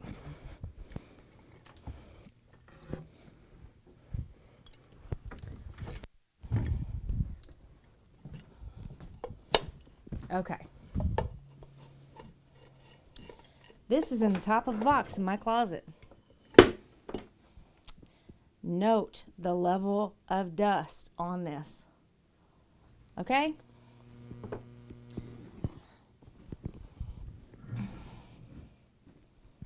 What is this item, you may ask? Is this an item that we used? Nope. We've never used this item. Ever. Ever. Ever in our life, we've never used this. Oh, but this isn't a regular one. This isn't a regular one. It's really pretty, by the way. It's cobalt blue. You just can't tell under all that dust. It takes Christmas bulbs. His uncle made it. I'm getting busted right now. I'm getting busted right now. You can thank MP for that. Thanks, MP. He was playing Fat Bottom Girls back when. All right. It stuck in my head. I see. You got serenaded. Thank you. Oh, no, he's coming up.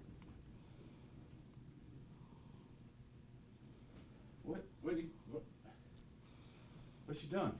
Nothing. What you got that dirty thing out for? You know my uncle made that, right? Yeah. Uncle Neil. Yeah. Okay. It's Roberta's husband. Yeah. Okay. It's important. Are you telling stories? Yeah. Do I need to leave? No, it's fine. Okay. I mean, you're already here. Where did you even get that? It's in the top of the closet in the box. If it was in a box, how's it that dirty? It was in the top of the box. Oh. You want to set that back in the bedroom? Okay, what were you? I was just showing it to him. You know, it'd still work if you put lights in. It makes really cool stuff on the ceiling.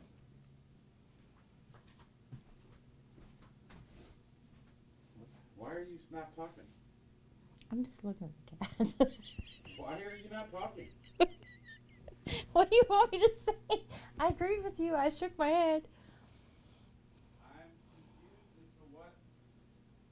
It's like I walked in and busted you or something. Well, you did. You didn't know I had that out.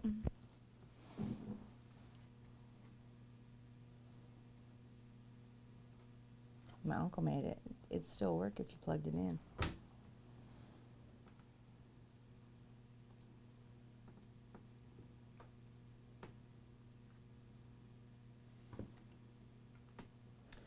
It's a light, Sparkles. I guess it takes Christmas lights and you put the Christmas lights in it and then you plug it in and it makes like a non-moving disco ball, I guess, from the floor to the ceiling instead of the ceiling to the floor. I don't know. Is it like space? Is he still up here? Husband? He's gone. Like little stars, yeah, and you can put in different colored Christmas bulbs, whatever. No, it's completely not safe. No, they don't sell those lights anymore.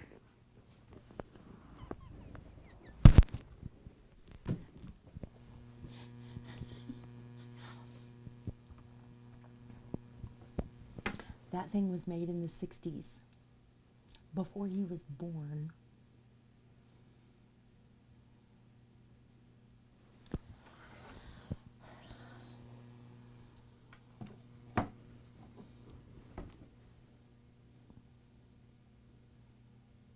I know, right, Sunshine?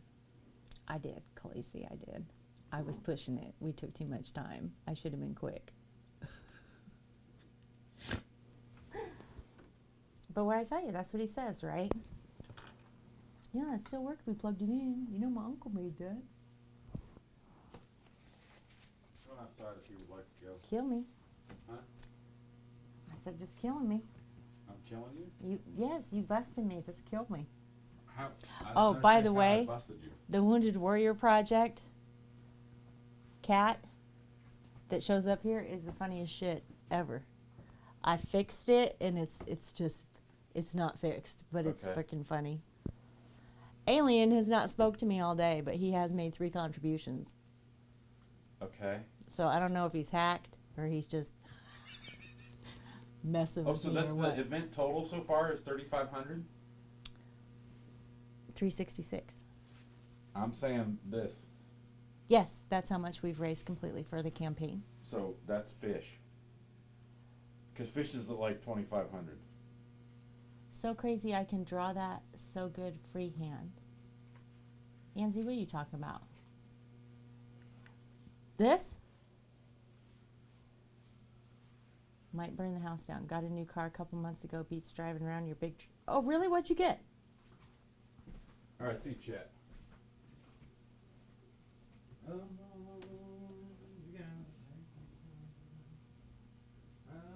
Anzie, I didn't draw this freehand. I have this.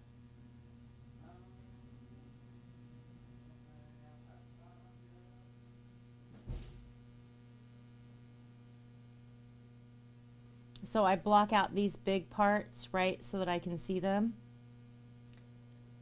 And then I paint the lines in and then do the details by looking at this. And I just go back and forth, trying to get it right.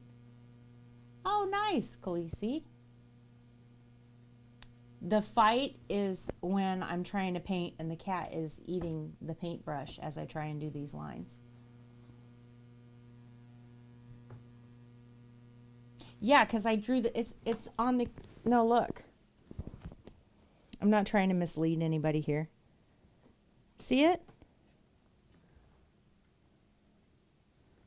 See that little line there? I've blocked it out so that I can see all the big pieces with pencil. And then I go through and paint all the little bits by reference. But yeah, I can't. There's no way. There's no way I could just look at something like this without some kind of... I can't do it without blocking it out so that I know size. You know what I mean? Like it's not, there's no way it's not possible. I know some people can. I'm just saying I'm not capable of doing that. I'd have it too small. I'd have it too big. I'd have it, you know what I mean? Hey, Maven. Fuel for your car is expensive here. Can't wait to get out of California. Yeah, it's like $3 more a gallon where you're at. Hey, Nuke Die. Yeah, there's no way I'd get the proportion right. Now, if I could get the skull right, and then these, like, I need the cross lines, right? I need that kind of reference, and then I'm good. Oh, my husband's missing. Look, kitty. Kitty, get out of the hole. Kitty. Kitty, get out of the hole. Get out there. Go, kitty. Go. Go.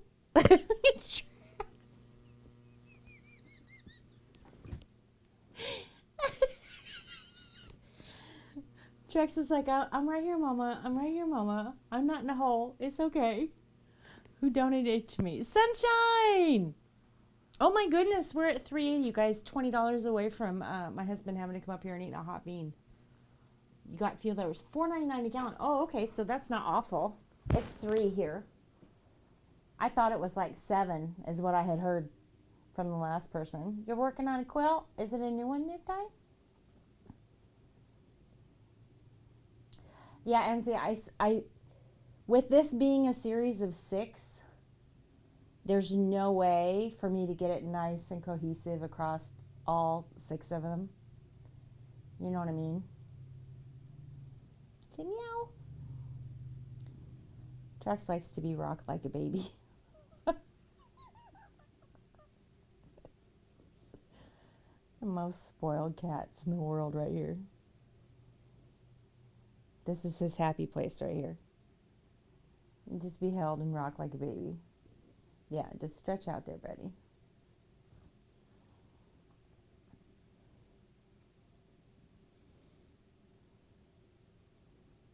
Oh, these back here?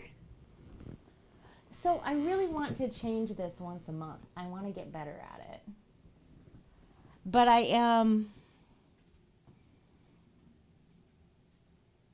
really think of the three of them, I like the jellyfish the best.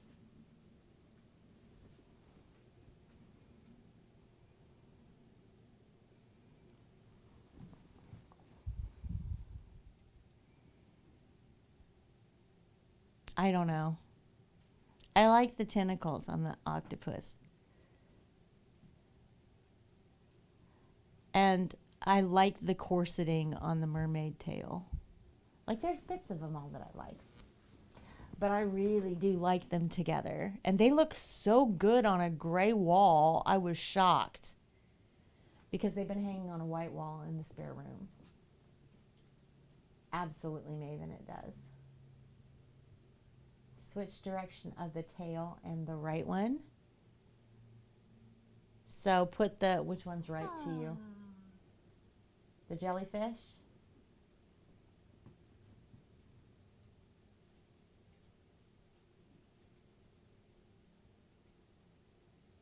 Can I call you Dan's? Welcome, Dan's.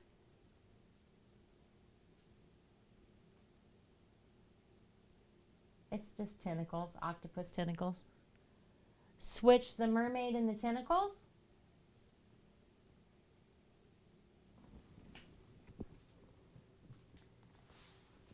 Might take longer than is practical.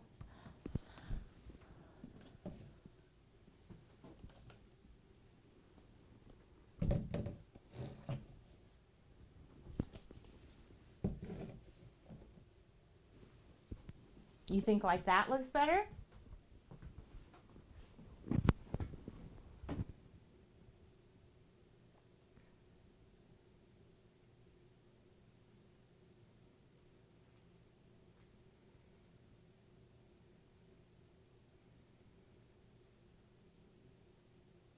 In direction, like up and down. Oh!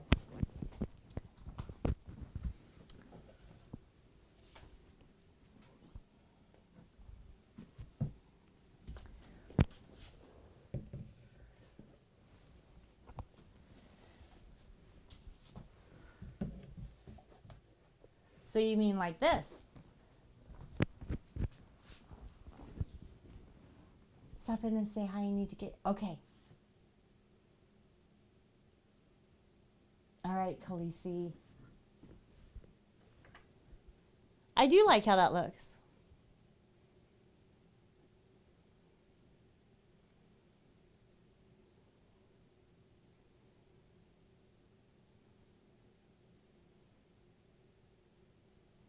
I like the tentacles better this way, but I think I like the mermaid tail better the other way.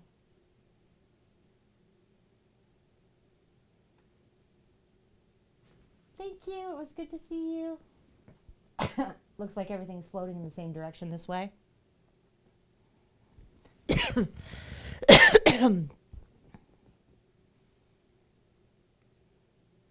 It's interesting with it on the wall this way. You really pick up that color shift paint that's in the top now of the mermaid tail.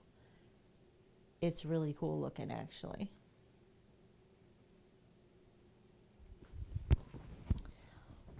And she's too close to that one. There we go.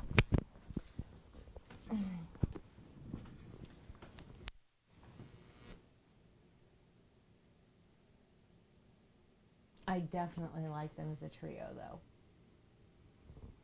Like, they look good together. And that's a big piece of art together.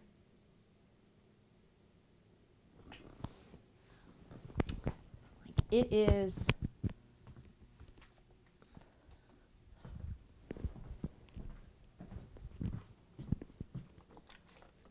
We gotta wrap Pew's soap so I can get this on the website. Where's my tape measure? I mean, I can use this, I suppose.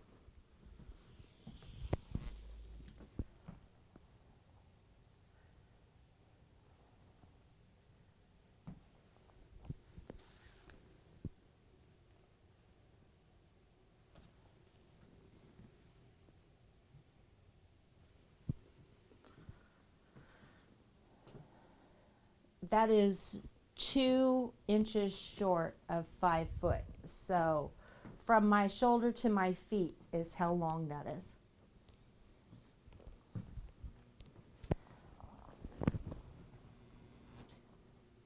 So if you have, like in America, a standard-ish bedroom wall would be 10 foot, that would take up half your wall.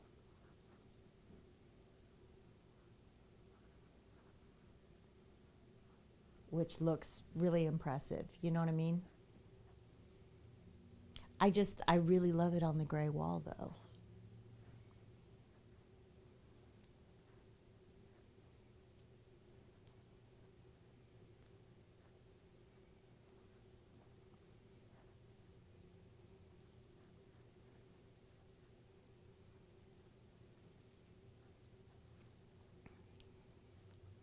I do think I like the jellyfish the best. I don't know. I like the octopus tentacles. I don't know. I want to paint my whole house gray.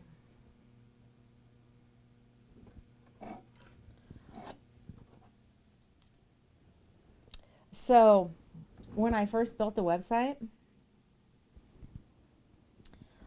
everybody was like, you have to take pictures of your art on white walls. I don't have a single white wall in my house. Not one. This room is gray. It's called Storm Front. That room is spider web. The room on the other side of this wall was unfortunately not painted before we got here. And this entire house was painted in Caucasian flesh, which is awful. Thanks, Shauna.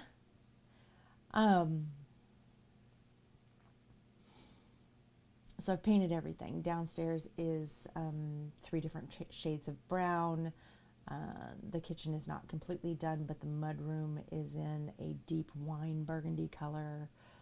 Like, I had no white walls. So I painted the spare room white, specifically so that I could hang paintings up there and take pictures of them.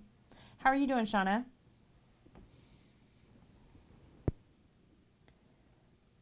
It's the only reason I have a white room in the house right now.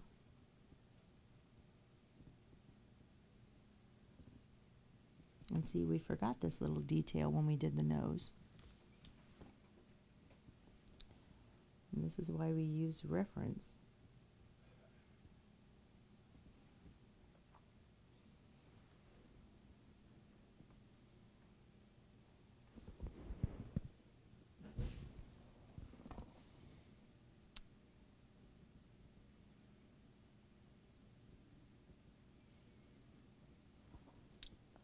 Hey, Red.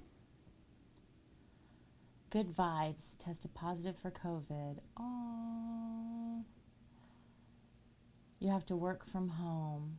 Oh my goodness. Is it hitting you really hard? Are you doing okay with it? You don't like your wreaths on white wall? Most of yours are on black. Right. Stopping by on your way to bed. Good to see you.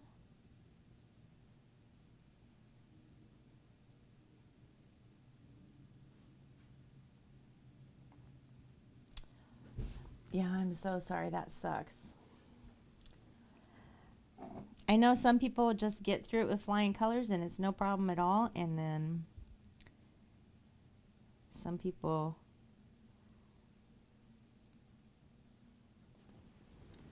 really, really struggle. And it doesn't even seem to matter if you're like a healthy person before you start or not. Like some really, really healthy people that we know have ended up on ventilators, and some unhealthy people that we know flew right through with zero problems.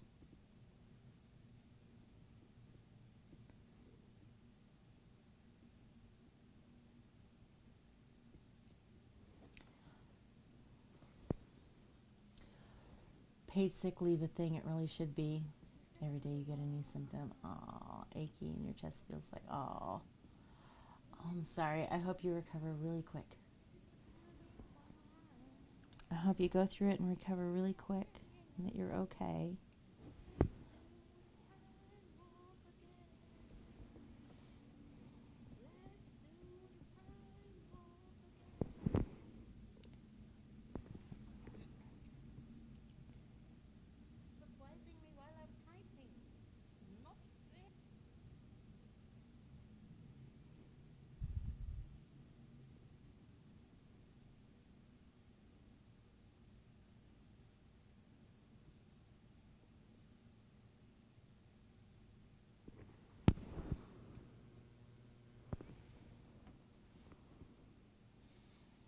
Extra COVID pay ended 9/30/21, so I wouldn't get paid. Wow. Are you serious?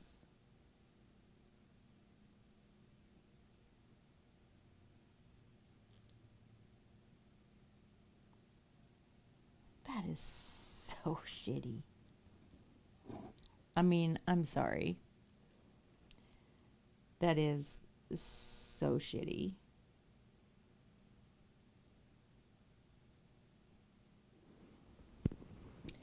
Sorry, should have caught COVID, a month ago, and then you would have been fine. But since you didn't, you can, fuck off with that. It's nice. It's nice.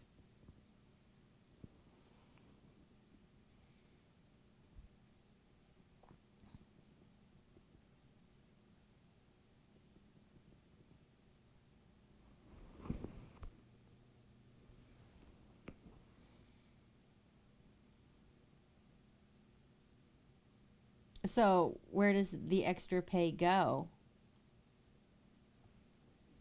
Is there like extra pay that's, what does that mean? Does it go someplace?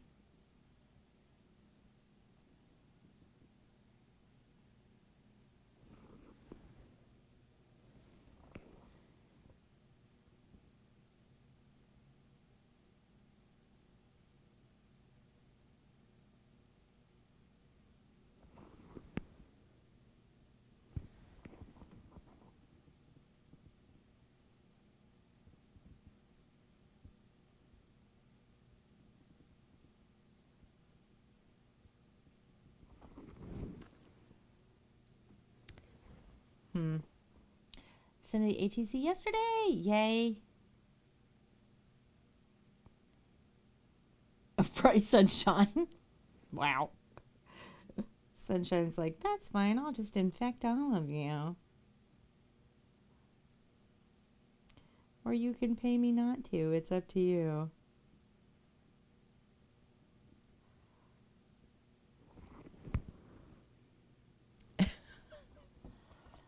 Work will only pay you if you prove it that you got COVID from work. If you can't, then you have to take 10 days off with no pay. Wow. Wow, I'm so sorry.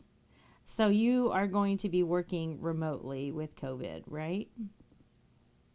That's the plan.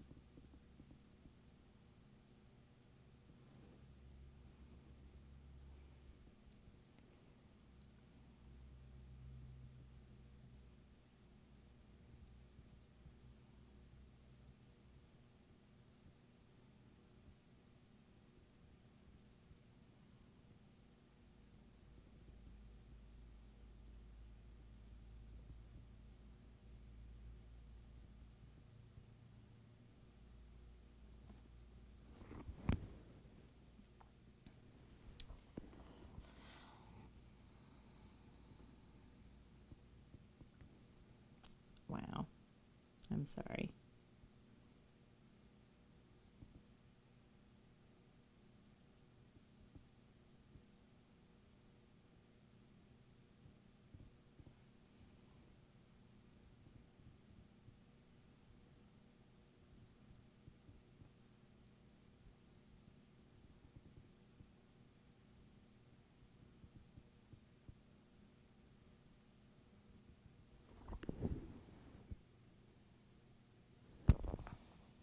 Right. Right.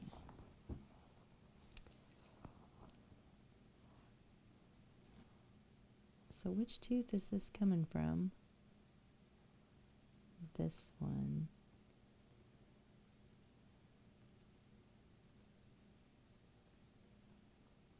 This one.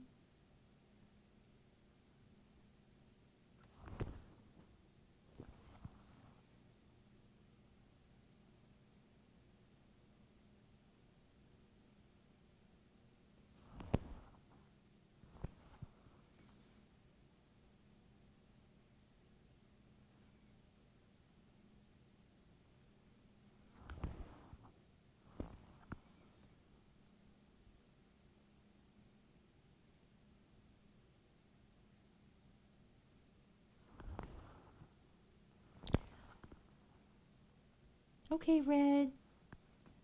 Sleep good. Good seeing you. Thanks for popping by to hang out with us.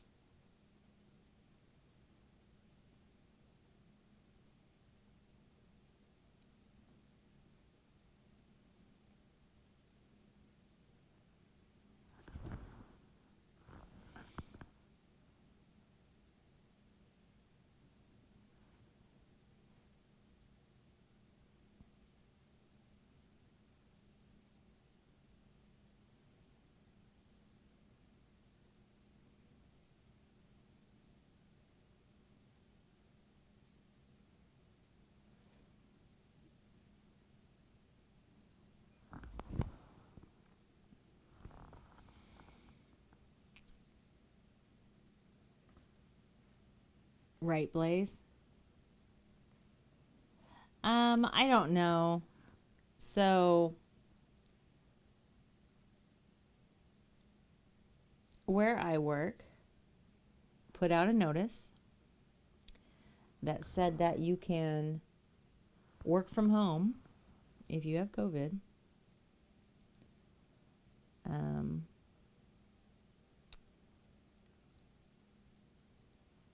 And I brought up in a meeting that giving people the opportunity to work from home if they have COVID, but not giving people the opportunity to work from home if, say, your child has leukemia,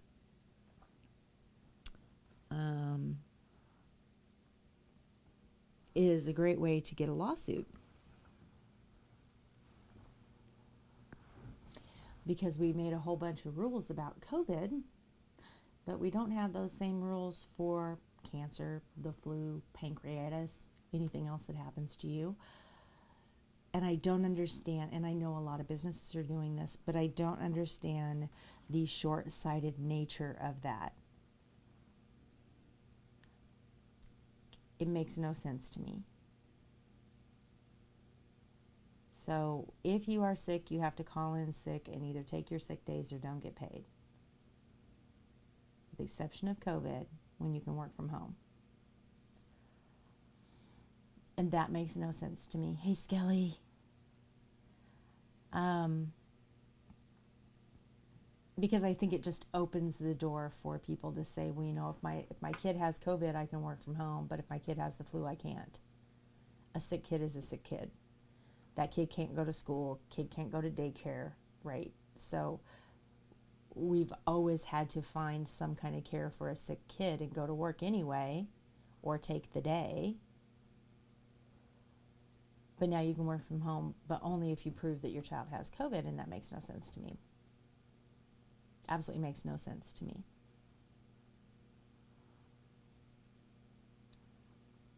Okay, I got to tell you guys, I'm super happy with these teeth.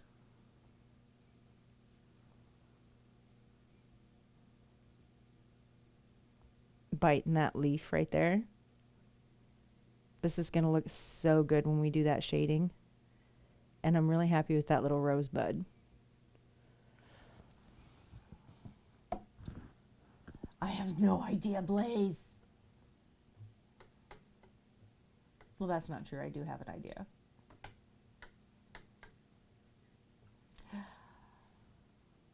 I can tell you that I do personally believe, and this is no reflection on anybody that I work with professionally, nor is it their opinion. So digest that disclaimer for a minute. It's a series of 6, Skelly. I'm really happy about it. But I can tell you that working downtown in a city like Indianapolis, when your workforce goes home, they may not live in the same county even or the same city. So if you spent billions of dollars on urban renewal in a downtown environment and all the people leave and don't support all those businesses, then downtown dies. But if you force your workforce to go back into the offices, then they'll support all of those businesses that are downtown, and downtown will still be okay. And you won't have to worry about the people who are poverty stricken coming back into downtown and ruining it for you. Again, this is a personal opinion.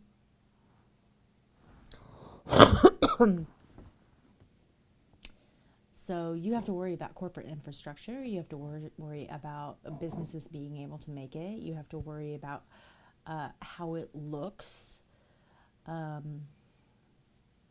If your office space becomes cheap apartments. And so people are making very strong financial decisions based on that rather than human health.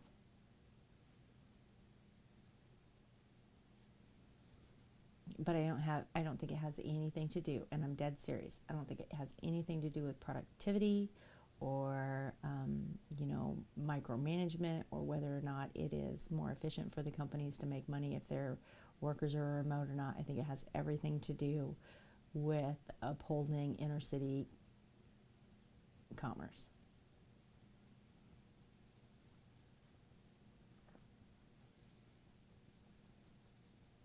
Because those are the places that are going to be hurt the most. If you live in a rural area, you probably shop in your same county. You probably purchase things in your same county because there's resources that you have to drive to, right? And everything else is too far away. It's the big cities that are driving this.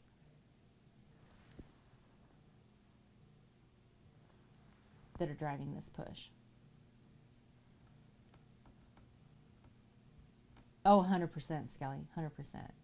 My team's productivity went up 17% for the year while we were remote. 17%, that's a lot of dollars.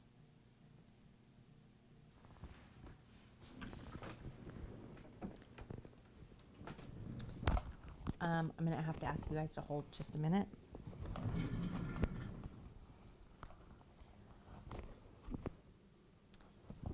And I can't get my mic muted.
I'm back. I'm so sorry.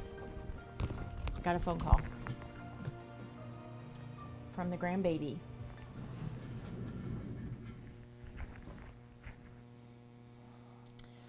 That was my son and then grandbaby.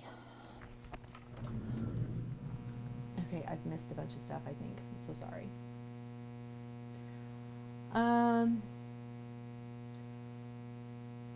Online shopping, right, Blaze? Pack a lunch. Willing to get online at 5 a.m. meeting to stay for late meeting more than, yes, absolutely. I worked right through my drive time. So you're getting an extra hour and a half, 2 hours from me when I work remote for free.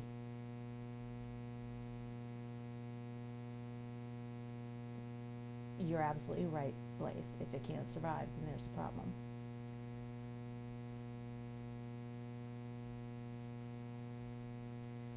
And you're right, Skelly. Yeah, so my work is quantitative, right? There's a buzz on my mic.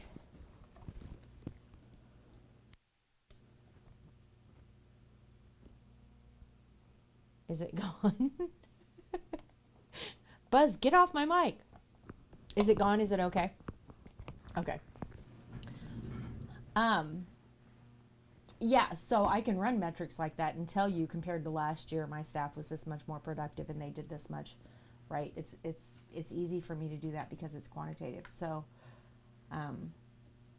when they talked about bringing us back, it's the first thing I did was run a report. Yeah, that's possible. Because I'm too close to the receiver for the mic. I'm just chewing on my paintbrush for no reason there, buddy.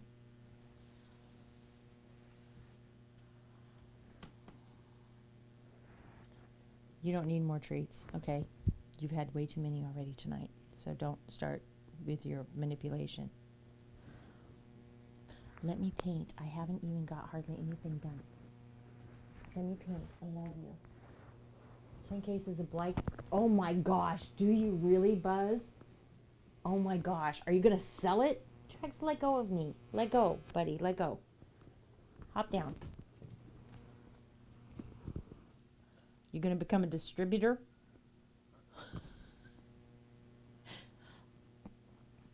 Yeah, it's the first thing I did. And then I have a problem. I have a problem, but I don't need an intervention. Yeah, it's the first thing I did was go and, put that in and go, I'd rather my staff be productive. Thanks.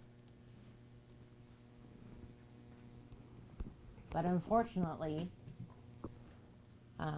we're under a governor's order. I doubt it. Buzz. And there's no arguing with the governor because,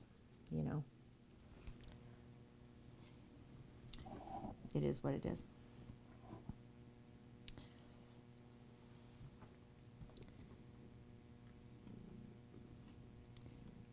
Tracks. Drax, let me paint. Let me paint this.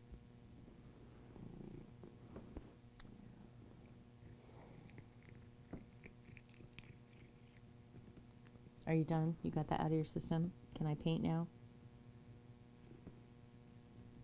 Anzie, if you should be impressed by anything, it's the fact that I can paint straight with a cat grabbing my arm and chewing on my paintbrush. That's what impresses my husband about this process. 15 a case. Nice. Oh my gosh.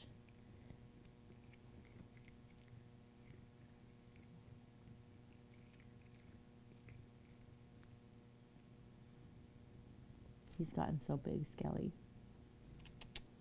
Blaze said you can have more treats. Blaze is trying to save me from you. Do you see this? There are good people in the world.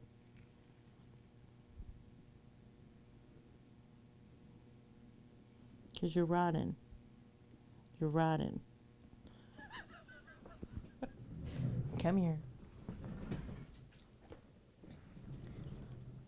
Get in your chair.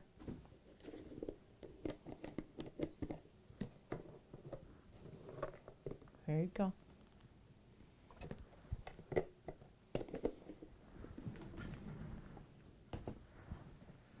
you want to see the series? Skelly, I know you probably haven't seen them. Of what I'm painting. It's a series of 6.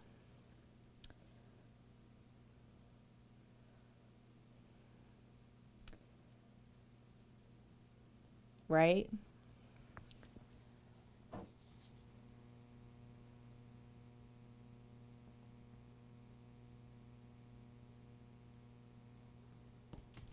So these 3 are finished.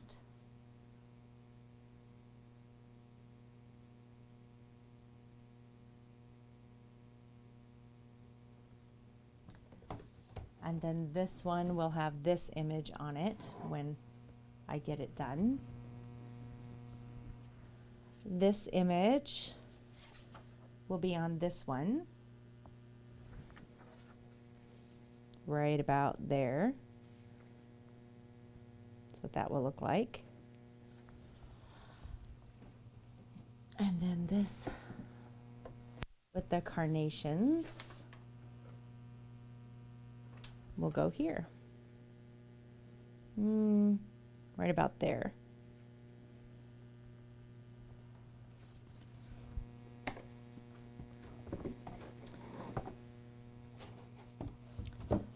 And we're just a tiny bit over halfway done.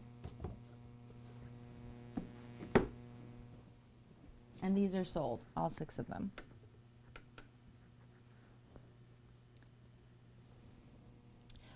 And then I have another series that we're going to start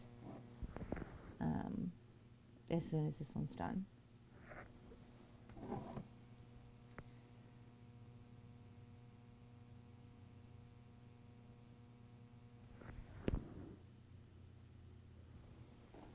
So I'm not really a skull kind of person, but I had this in my head for months and wanted to do it and just couldn't get to it.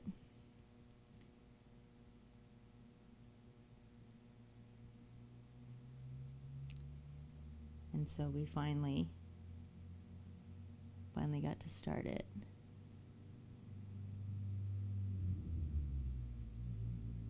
And I'm really happy with how it's going so far.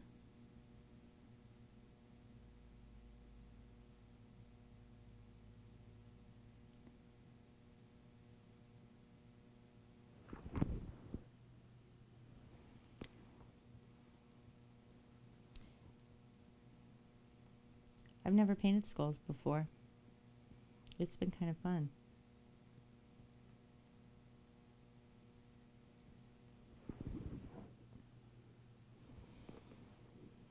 And I really like this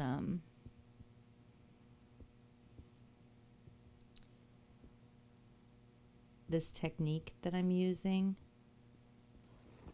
So we're not capturing shadow and light, we're just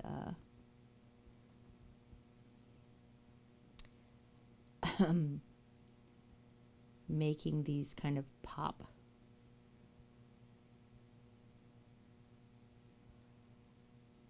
Out of the acrylic pour.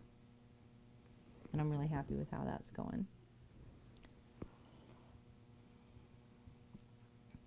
No, Sunshine, I've got it. So I have parts of it.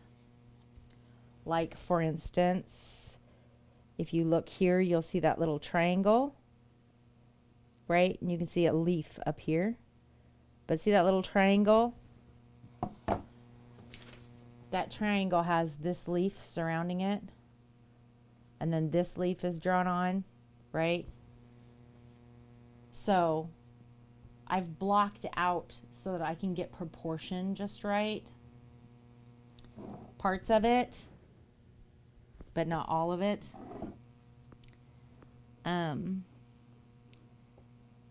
Because I want to make sure that the proportion is accurate through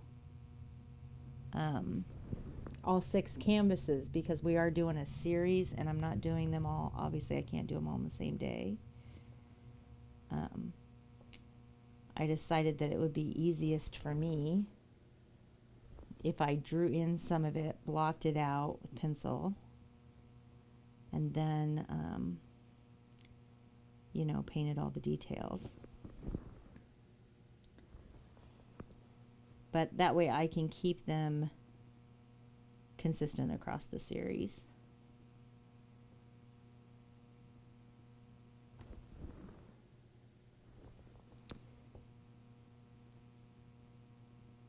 And I don't end up with, you know, one of them looking awful. Because it would be different if I didn't do the pour first. I wouldn't have worried about it so much. But I did this pour specific for each one of these images. So I printed these images.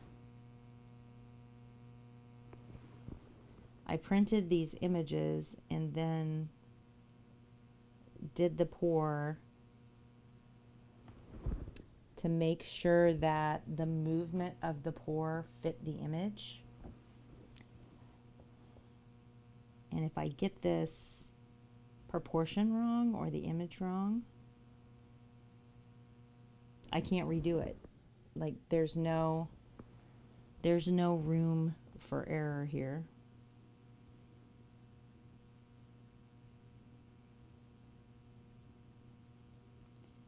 Because I'm never going to be able to recreate these pores because I did do the pores all at the same time.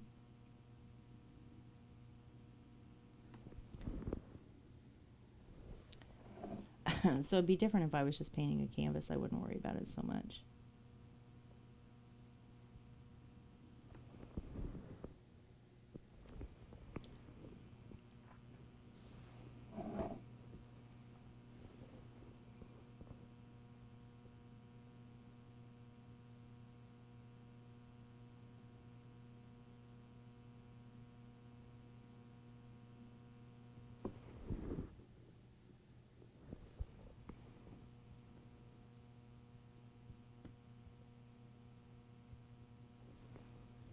So here,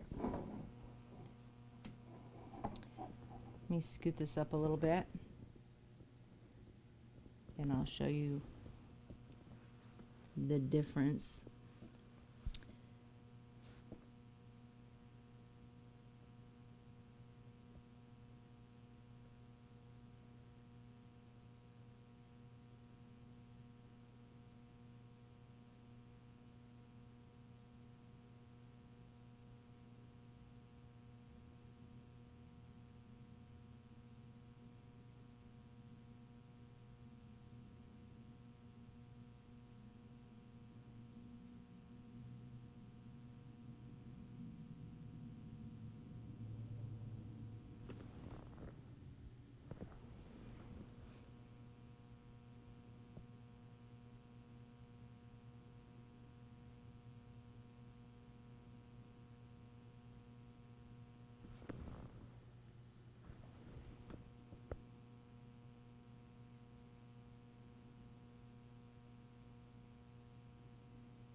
So there's a nice little free-handed leaf. I don't know if you can tell the difference.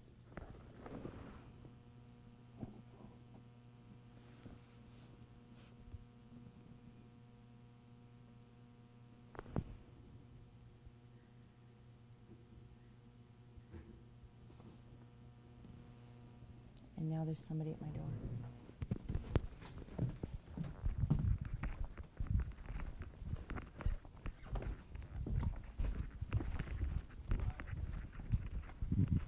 What is happening today?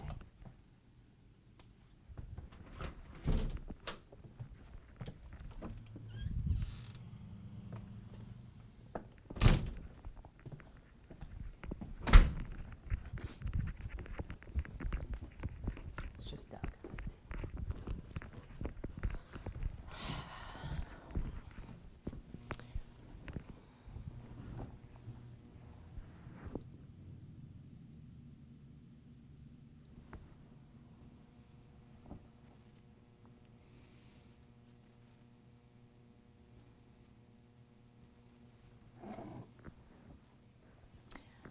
So we're also, see there's a second leaf here? No leaf there.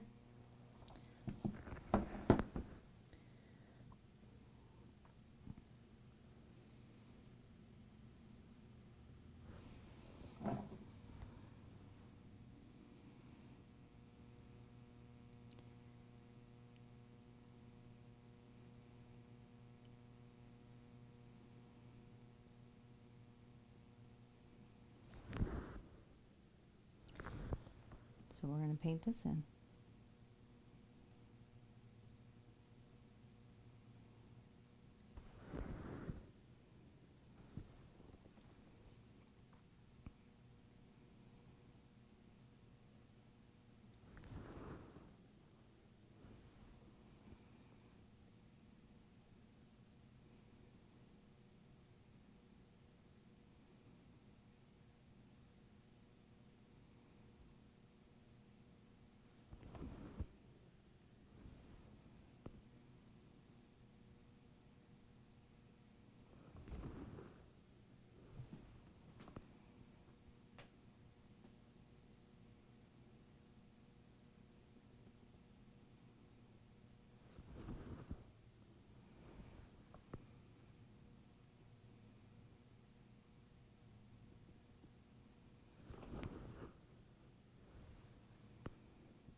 So there's our leaf. All right, Skelly. Good luck. And there's that same leaf there. I don't want to mess up my paint, but see? It's not exactly the same. Oh, okay. And this happened. Excuse me, sir.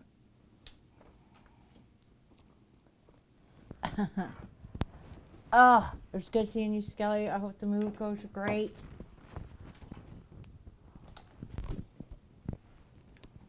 I hope everything goes good for you guys.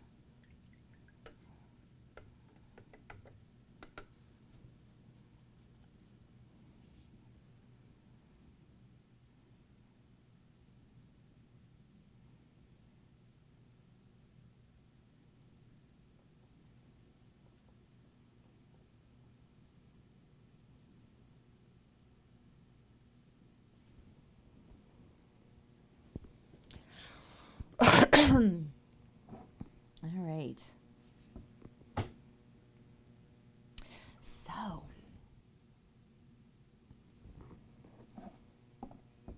we got all these guys. We are missing this right here.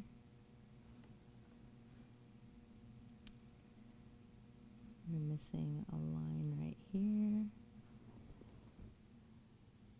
Purr. You're so full of purrs. You're so full of purrs.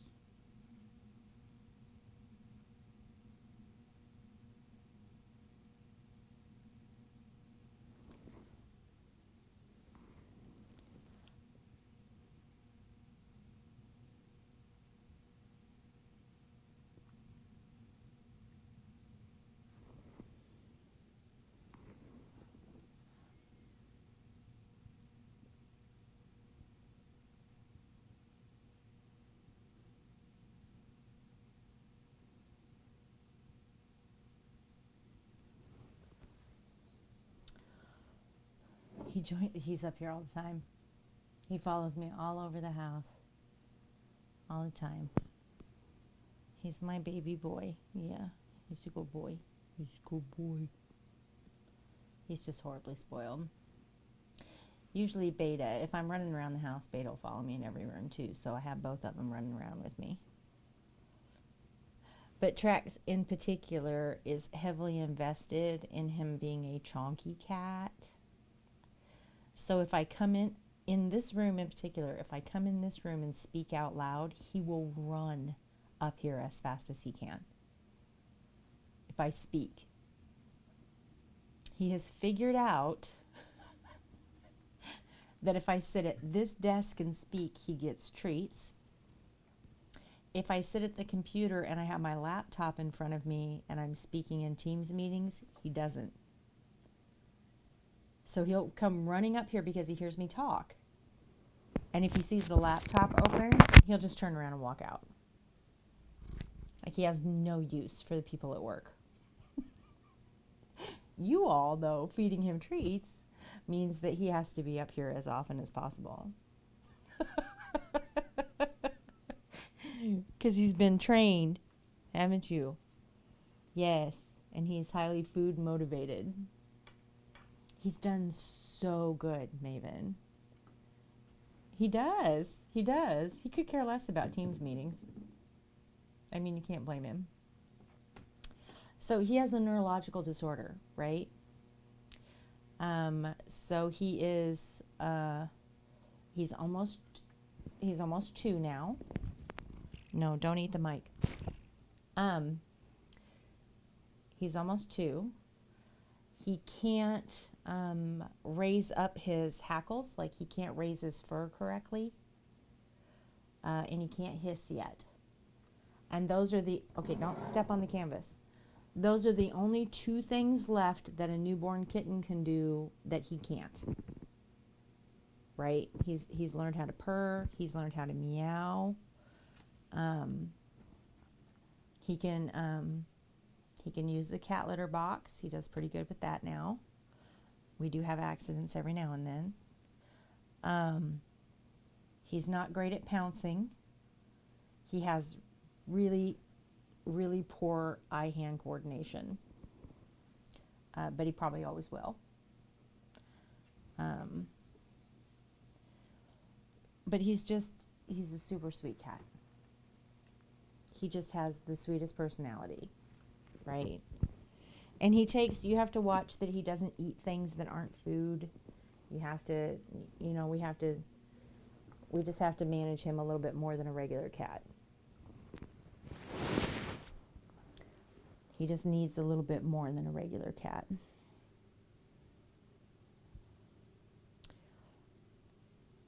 Yeah, Traxie likes to lay here and hold my hand. Yeah, he really likes to be close. So same, yeah. Yeah. Yeah, he wants to be close all the time. I think I'm probably his safe place, right? I'm where he feels safest. But he was rescued by my son, and then my son is a trans man. And when my son had his daughter, my son was in the hospital for over a month, and unfortunately his significant other did not take care of the animals. So when Trax got here, he was, he was born with a neurological disorder, but he was malnourished on top of it as a kitten. So we started working on training, and, he got his own toys, and he got his own bed, he got his own blanket, he got, things that made him feel safe. He isn't fed on a timer. He has food available 24/7. He has water available 24/7. So anyway, he's safe here, and he knows it, but he reminds me of taking care of a child that has Down syndrome, because they're so full of wonder and joy, and they're just so happy and so sweet, and like they're just amazing children.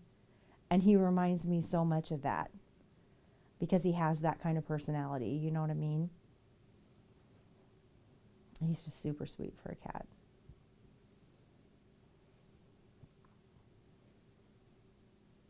Yeah, I'm glad to have him here. Beta Cat, our other cat, was rescued by my other daughter, and she is the twin to my trans son. So Beta Cat has been here now. He'll be 4 years old. Yeah, so that's why we have cats. My husband's actually allergic to cats. But Beta Cat came to us as a tiny, tiny kitten. He was trapped in a gutter, and he had a broken rib. So we took him in, and he became a chunky, happy cat too. But Beta's a diva. Like, Beta's really pretty, and he knows he's really pretty. You know what I mean? He's much more a normal cat in that he'll come when he wants to, and you can, pet him when he tells you you can. He's more like that. But we love him. He's kind of an asshole, but we love him. Drax, on the other hand, will come every time I call him. No matter where I am in the house, if I call him from another room, he will run as fast as he can to get to me. If I go to the bathroom, he cries outside the door until I open it. If I shut this door, he will just lay in the hallway and whine until I let him back in the studio.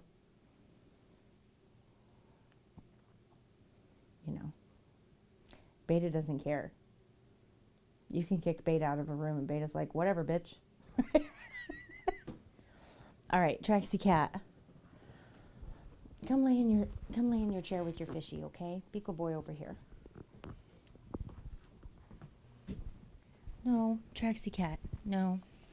Let me paint a little bit, okay? Let me paint a little bit.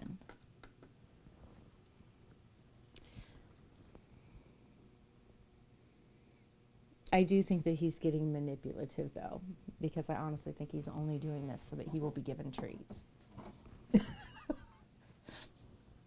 At this point. Yes, you lay down there. That's a good boy. That's a good boy, Traxy. That's a good boy. Yeah, that's a good boy. Yes, that's a good boy. Yeah. You can hold my arm. Just don't bump me.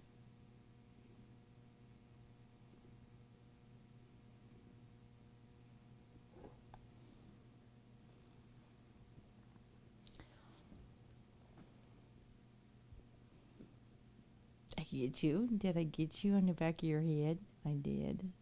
Yes.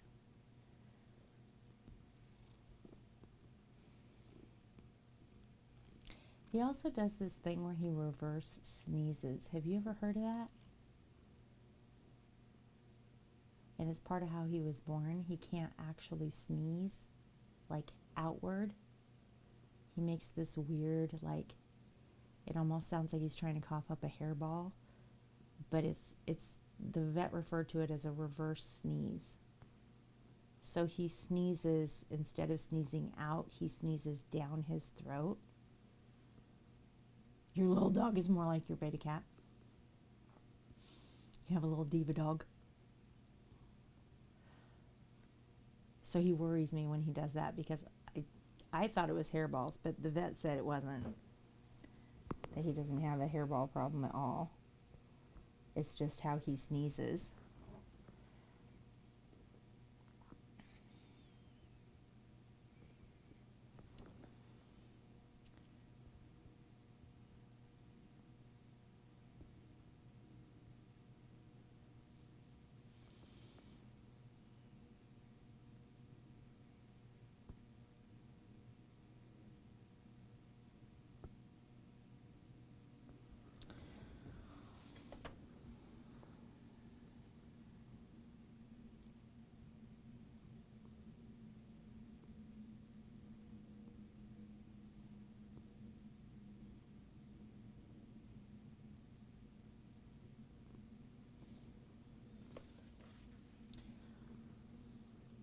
Yeah, it kind of sounds like a hairball, though, but you can hear him, like,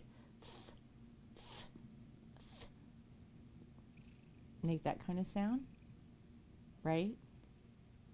And he's trying to sneeze, but he can't. He can't sneeze out. I think I'm going to spin this around because he's laying on my arm. And I can't move it that far.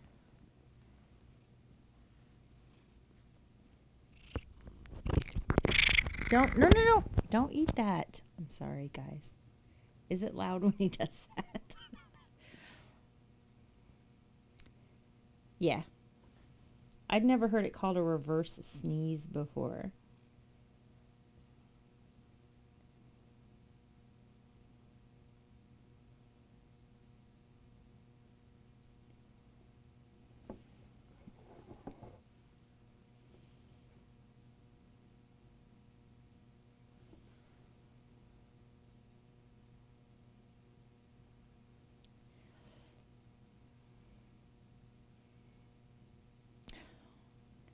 I don't even put the foam thing on anymore because he will not stop. If it has that foam thing on there, he just will keep going until he gets it. And I've never been able to break him of it.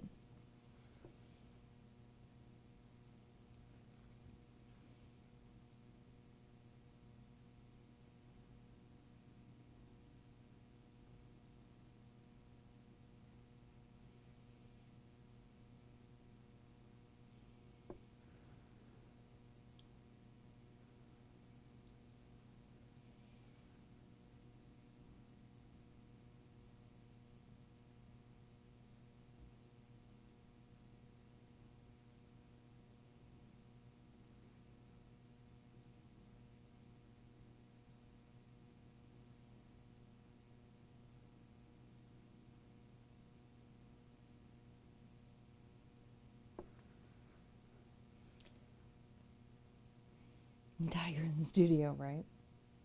What kind of dog is your little dog?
Schnoodle?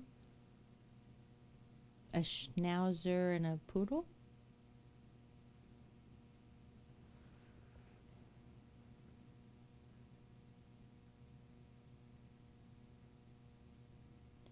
We had, we've rescued purebreds, German Shorthair Pointer.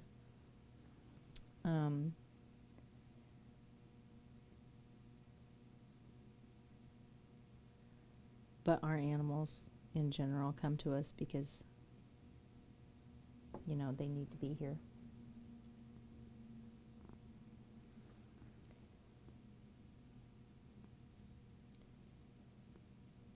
They just find us.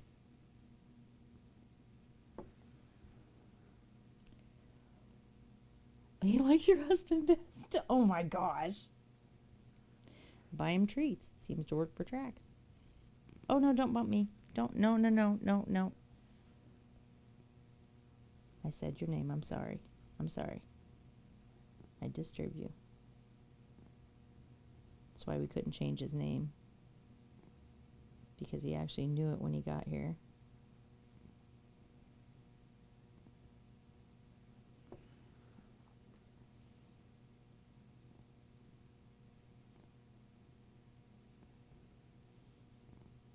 I'm not a fan of it.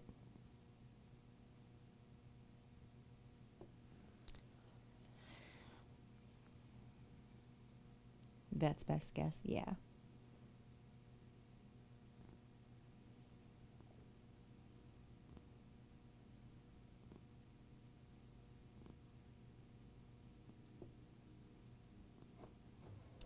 My mom had a a dog named Scooby that was a rescue.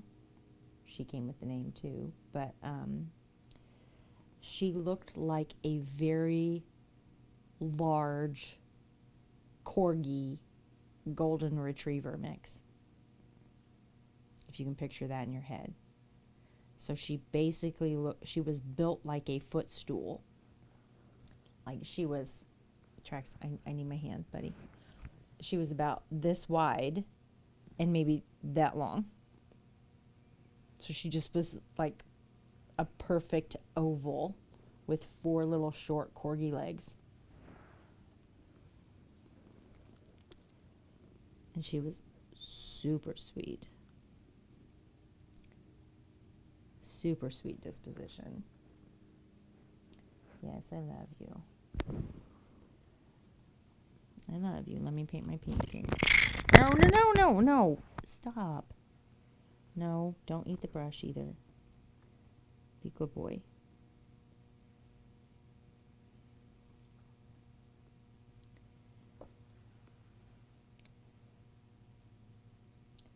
But I used to call her a footstool and it'd make my mom mad. She's not overweight. I'm like, okay. You get a dog that's 4 inches off the ground and she weighs like 50 pounds. I'm pretty sure she's incredibly overweight.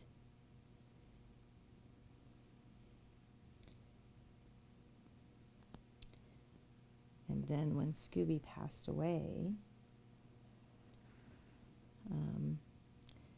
my mother and I went to an estate sale.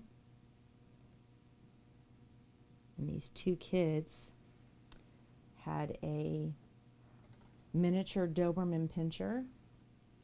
So there's a little girl and a little boy, and the girl's holding the min pin, and the boy is acting like he's playing like he's gonna hit the girl. And this dog would just like go off, right? Trying to bite him because he was gonna hit this little girl. And it was a game to them. They obviously did it all the time with this dog.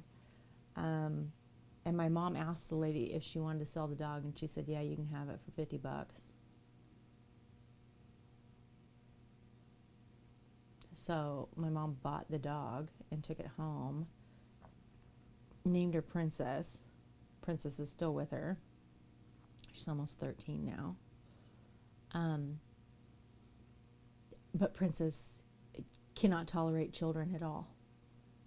I mean, I don't know what those kids did to this dog, but she is like rabid when there are children around. It's awful. A chocolate lab. Oh.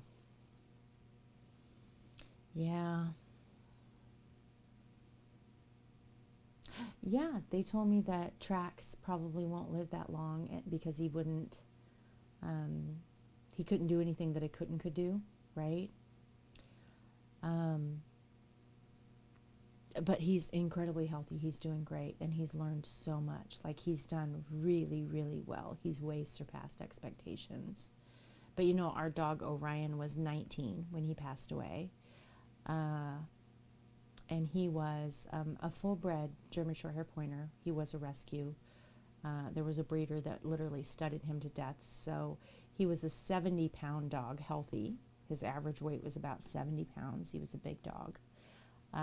But when we rescued him, he weighed 30. You could see every vertebrae in his tail. You could see his organs. You could see his stomach move. It was awful.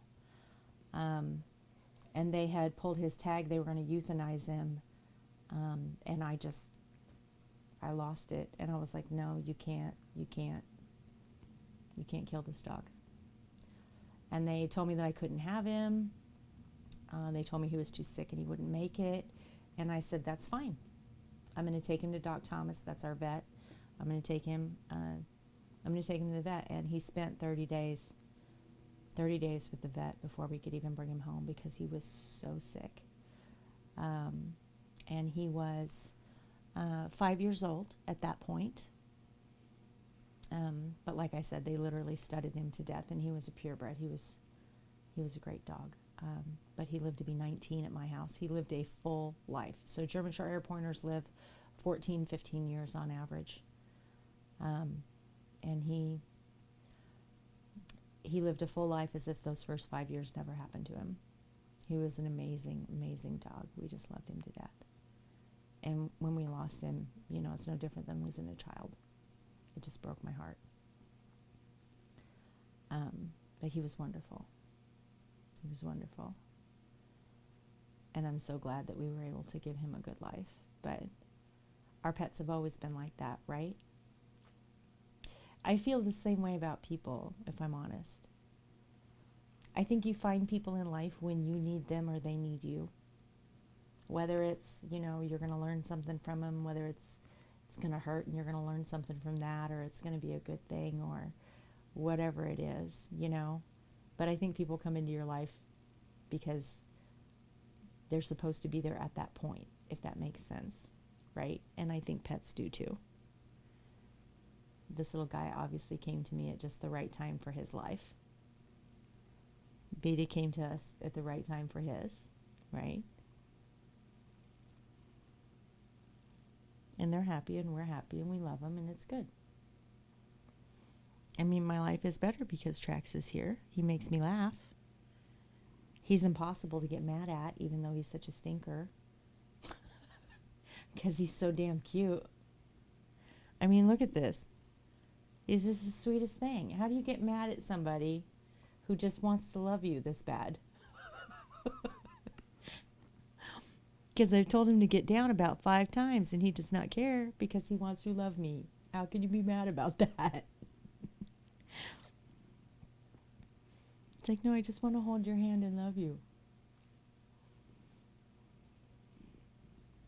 No, don't grab the mic.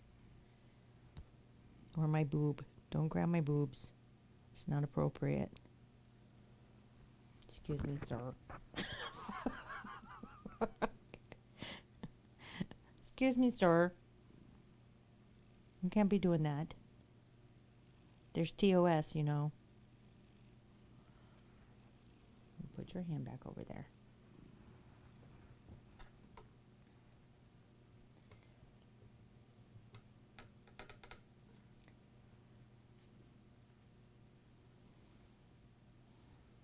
I know, right? It's the sweetest thing, and you can't get mad at him. He's just impossible to be mad at. You want to, right? Like, you want to be mad at him. Just can't. All right. Now we have all of this middle business to do. Check it out. It's looking pretty good, though, right? The bits that we have done. It's coming together. You can start to kind of see what we're going for.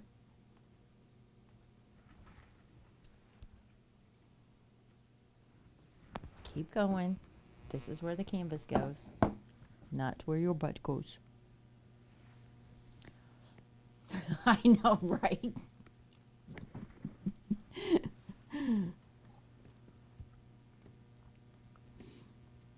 All right. Where are we? Ooh, I'm having a foot cramp. Trax, hang on, buddy. Oh my goodness. I wore these boots all day long at work, and when I came home, I was in such a hurry to get a stream going. No, hang on. I'm doing fine points here. I didn't take them off, and I really need to go take these off. So I'm going to do that real quick. You guys mind if I take a quick break and change my shoes? Don't bite that. Because my toes are doing this right now.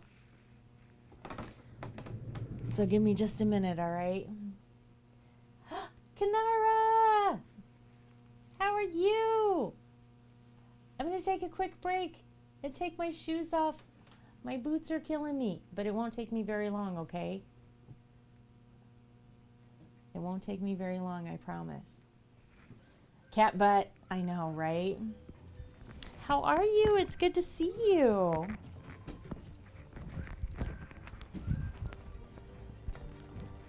right, I'm gonna mute real quick. I'll be right back.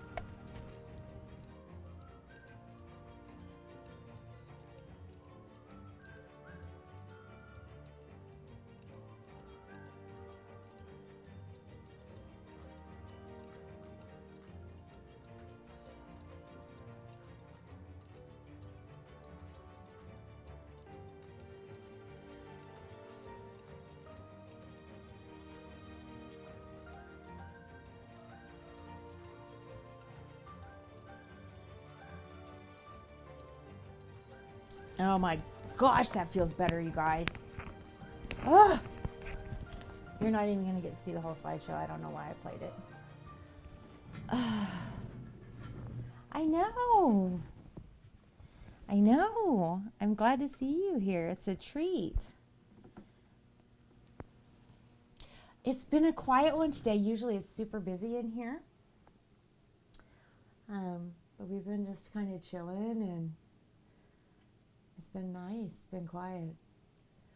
We're doing this is a 6 painting series on commission. So we are on painting number 4 of 6. And then over here, excuse me, tracks.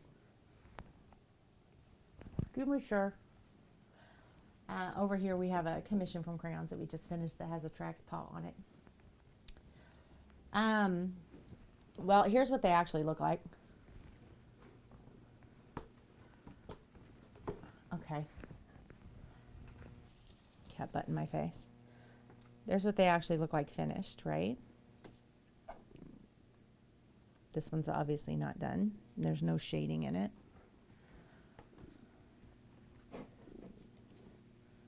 Here's another one.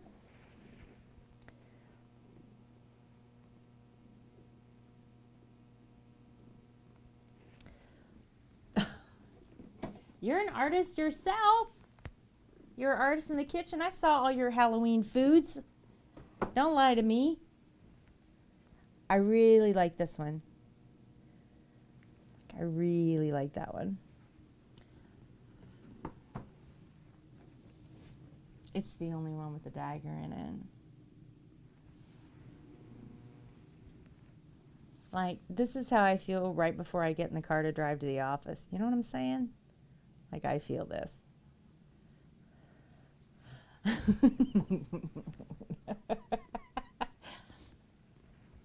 Yeah, I really like that one.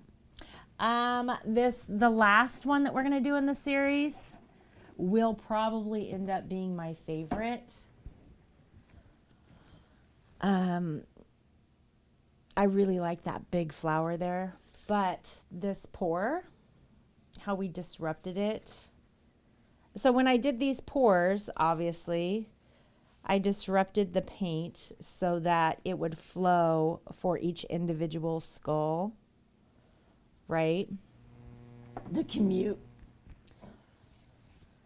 So this one's not finished, but if you see these leaves here, right? See how this goes? So they're made, I did the pour specifically to paint these on. And I wanted them to flow a certain way. So for instance, there's a rosebud. See this rosebud right here? That rosebud leads into this line.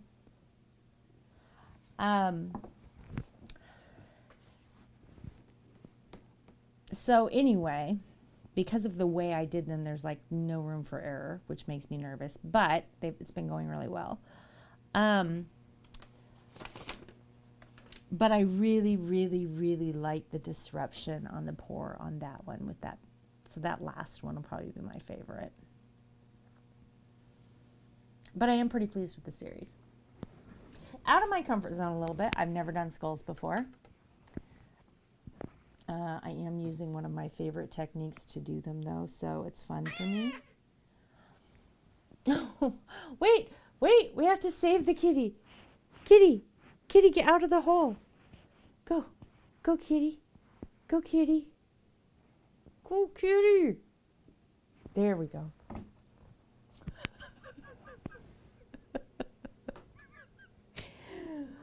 This is my version of fixing this alert because it's broke, okay? Thank you so much, Kanara, for donating to Wounded Warriors. Thank you. I appreciate you. I cannot wait to the 12th when we get to wear the costumes. It's going to be so much fun. It's going to be so much fun. And we are $10 away from forcing my husband to eat a hot bean. I also enjoy that. Blaze is like, it's fine. We like it like this. Well, it's an improvement over the other day because when I first set it up, for one, I didn't know that when I set this up in Tiltify, that alert came with that sound, right? Like they go together. No idea. So the first person that donated, I hear this, meow, and I looked around. I thought it was one of the cats. I'm like, what is that? Right? And the alert image was only, stop. The alert image was only for 3 seconds. So, hey drones.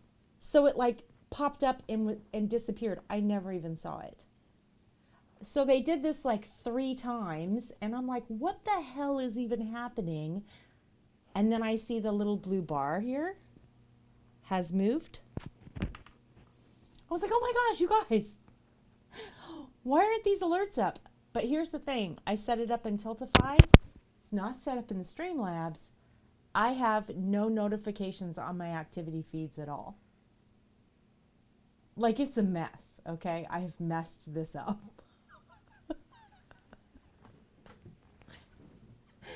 So then I went and fixed it. I fixed it, okay? I'm like, guys, I think I got it fixed, okay? So, Wrecked by Alien donates. Underneath the cat, it should say your name and how much you donated. Why the cat is stuck in a hole and it doesn't show your name, I have no idea. Right? Right, drones? If I only had that Kardashian ass, I'd be better at it. Yeah. So, you know, Blaze gave it a seal of approval. Everybody else was like 100%, it's fine, Mrs. Leave it. I was like, you know what, I'm gonna leave it. It's fine. I mean, if I'm honest, it's kind of on brand. So, you know, you can't really fight that after a while. You're like, yeah, this is just how it is, okay? Y'all need to lower your standards, okay? Just get on board. Lower your standards. It's not going to get better.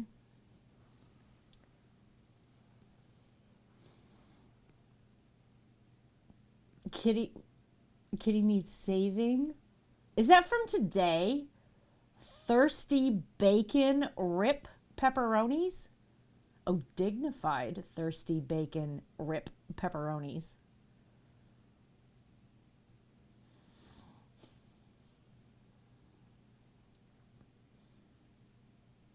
This is the highest standard I can achieve. I want a refund on my standards. I had them set too high. Want aliens donations? It's too funny. Oh.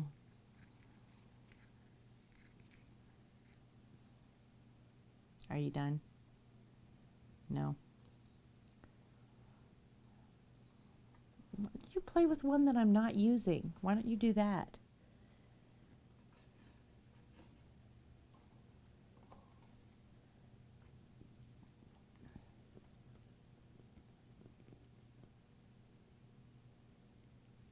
So what you been up to, drones? Didn't you say that you had a horse that was going back to their original owner? He won't play with it for very long. He wants this one because it's in my hand.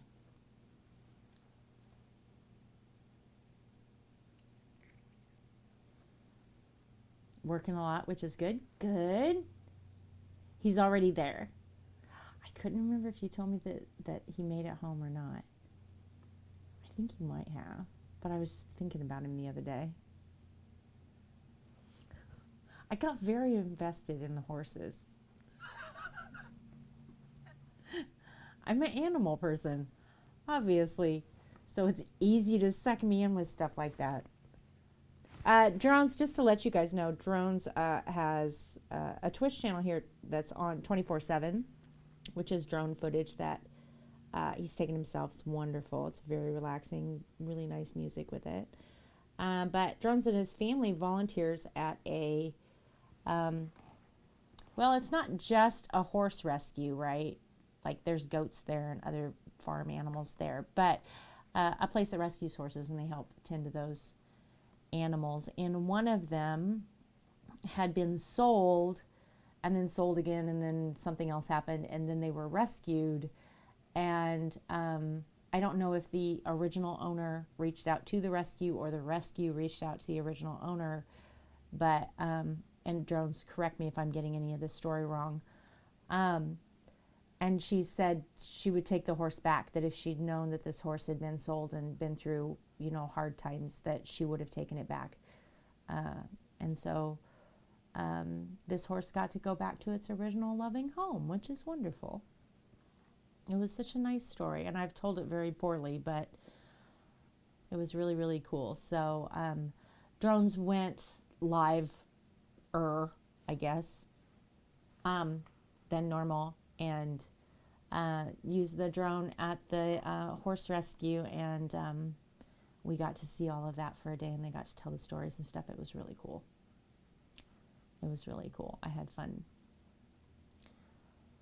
Blizzy's been through 6 owners before being sold for slaughter, which is when we rescued him.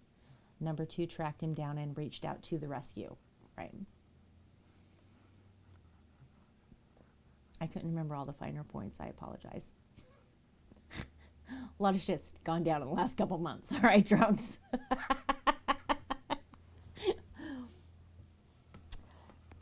But that's awesome, and I'm glad.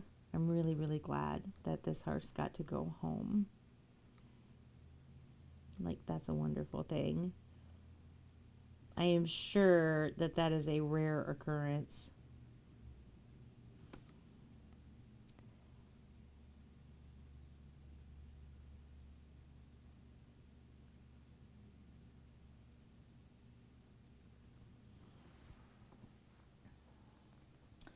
Still has his old blankets. Aww. Aww. Yes, he always is. He's very attentive, Kanara, all day long. Thank you. All day long. Skin Crop, 7 months. Skin Crop.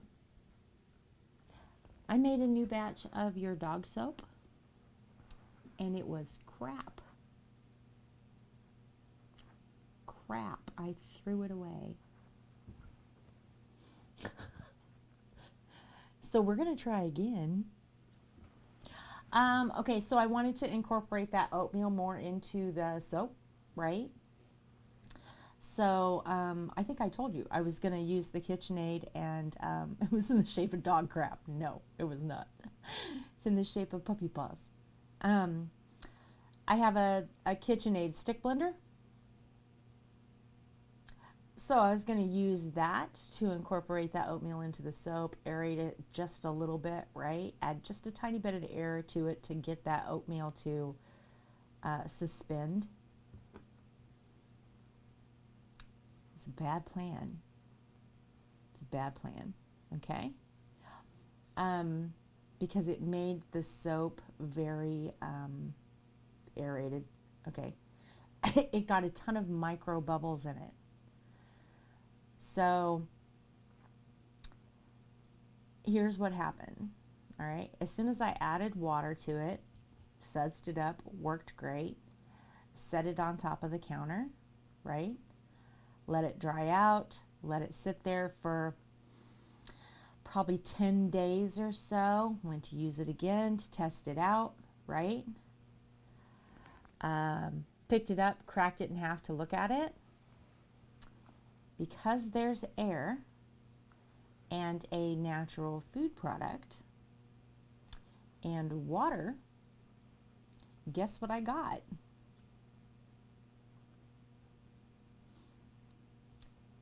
Yeah, it discolored.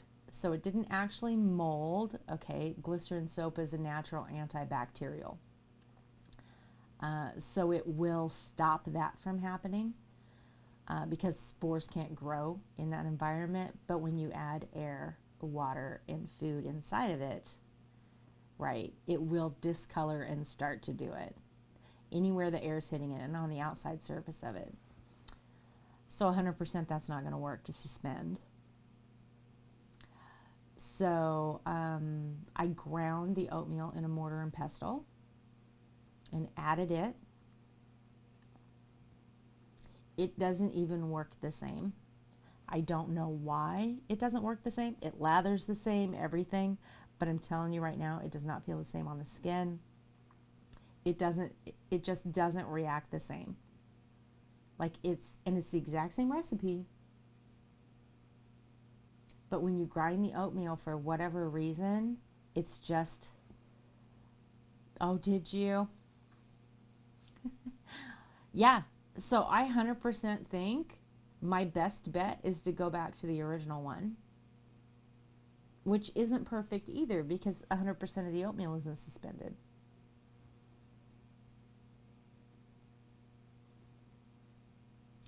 But it's a really good soap.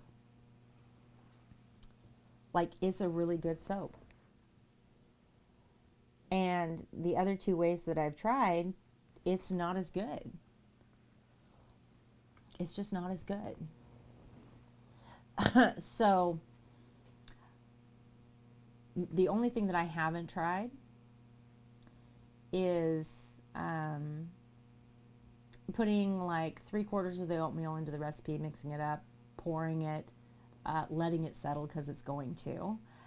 And then before it's completely cured, running a slit along the top of it and putting some more oatmeal in the center so that it's, you know what I mean, more to the top.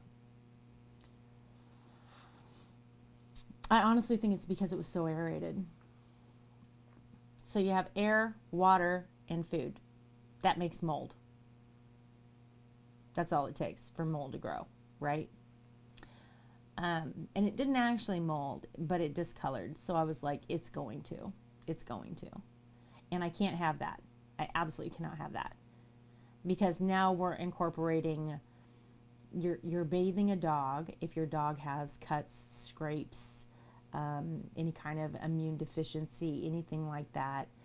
If you're using anything other than an antibacterial soap on them or a soap that has been tainted that way, you know, you can make them sick. Yeah, I can't. I mean, I can't sell a product that's going to do that. Now, I do know using the glycerin in goat's milk with oatmeal, because the glycerin is an antibacterial, as long as it is, you know, completely covered and everything completely sealed in that glycerin, nothing grows, right? And I have done this with sugar scrubs. I've done this with the shower soothers. I've done this with, you know, all kinds of stuff. And had it for months and months and never had any growth. This is the only time I've ever seen it, with oatmeal in particular. So I absolutely know I can't aerate it, which is the best way to get it to suspend in soap. And it occurs to me as I say this that half the people listening probably don't know what I'm talking about. So if you have questions, ask. If I'm using terms that don't make sense to people who are not native English speakers and stuff like that, just ask me. I'm sorry. I'm not trying to be vague or anything. You know what I'm saying? Learning by osmosis, right? I'm just absorbing this.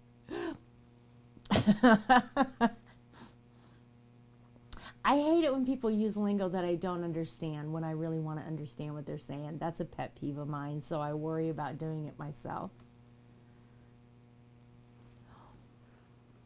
But we had made dogs. I've made it quite a few times actually. Soap to wash your pets, right? Soap for pets. I mean, theoretically, you could wash your cat if you're into that, but I made it for dogs. But it is goat's milk, glycerin, and oatmeal. So it changes the pH balance of the soap. It's really, really good for their skin, and it's great for their coats. Like, it's really nice.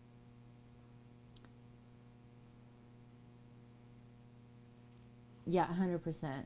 Drones, I work for a place that uses the alphabet in place of words, right? Everything is an acronym and abbreviation. They're so soft. Yeah, it's great for their fur.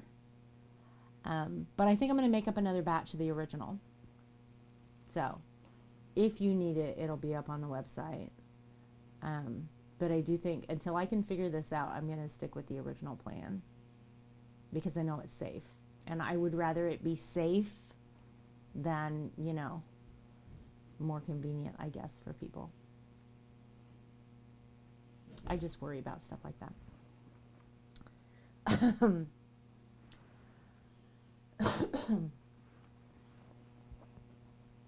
As a matter of fact, let me give you an example of drones. Yeah, but it was a really good suggestion, Skin. I mean, I don't want you to think that, like, I heard you, ignored you, and then moved on with my life. I actually tried. You know what I mean? Because that's solid. And I really, really value that kind of constructive feedback. Like, we were just talking about that with the website. I got some really, really good constructive criticism on the website. And I really value that. I don't ever want to be a person surrounded by a bunch of people who say, yeah, whatever you think. Yeah, whatever you think, right? And then never tell me the truth. Because that's the fastest way to become an asshole. And I don't really want to be an asshole.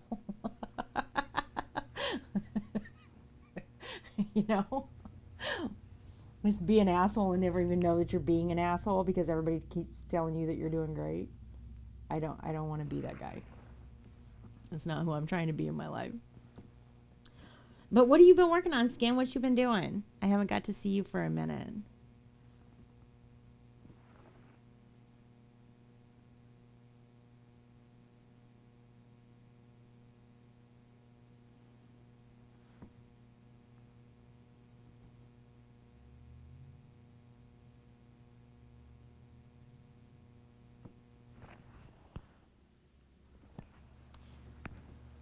I know you couldn't go into the shop because it got so hot there for a while, but here it went from hot to cold as balls.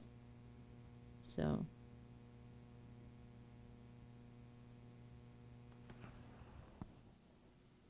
it's like 45 degrees. I'm freezing just freezing to death. Do not like the cold.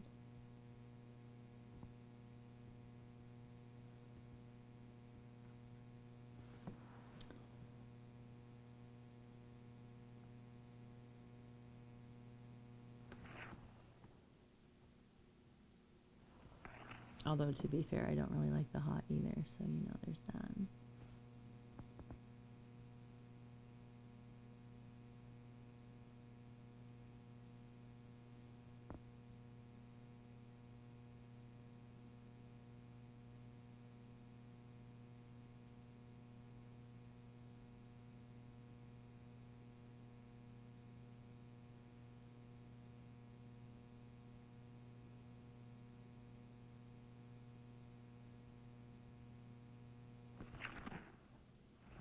I like, 70 degrees Fahrenheit. Just that nice middle. Halloween stuff mainly. Big display each year. You'll be doing leather again. Nice. Nice. All right, where's this eye socket at?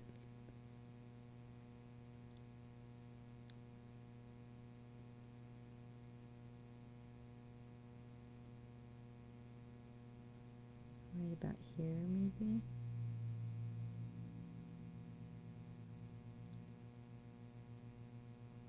And then more through there.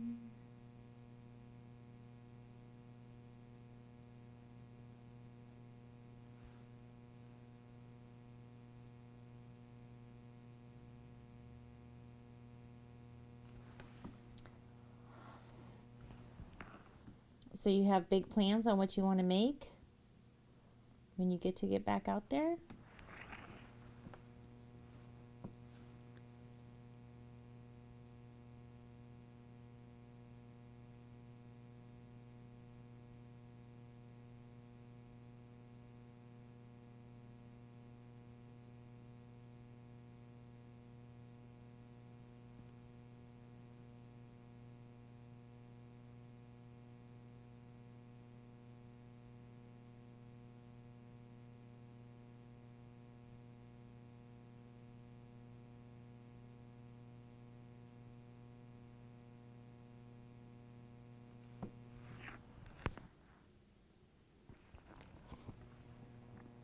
Oh, okay, let me see. We're gonna, oh my goodness, it's 7:30. It's 7:30. Y'all.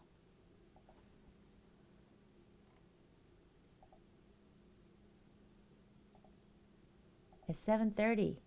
Oh my goodness, this is so cute. Okay, wait. Where? Okay, here we are. Check you on Wednesday.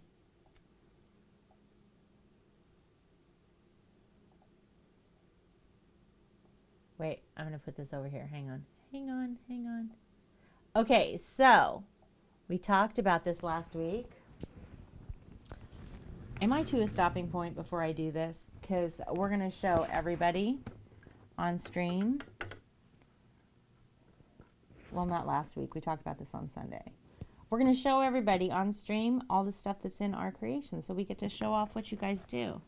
Am I at a stopping point? No. Fuck no. I'm not even close. Okay, hold please. Because if I don't do this flower before we stop, there's no way I'm going to recall where I am when I come back to this painting.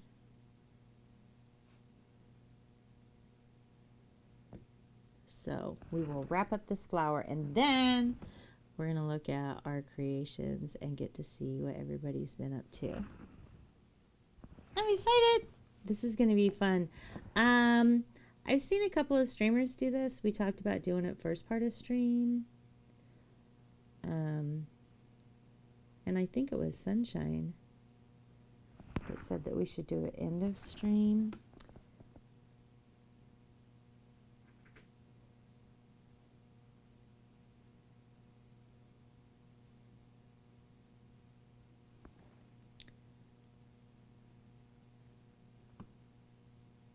I feel like this should be, there we go. Yeah, see, I feel like this ice should go up further. Hang on. Hold please. No. Don't get me. This should go up here. Ah, it's much better.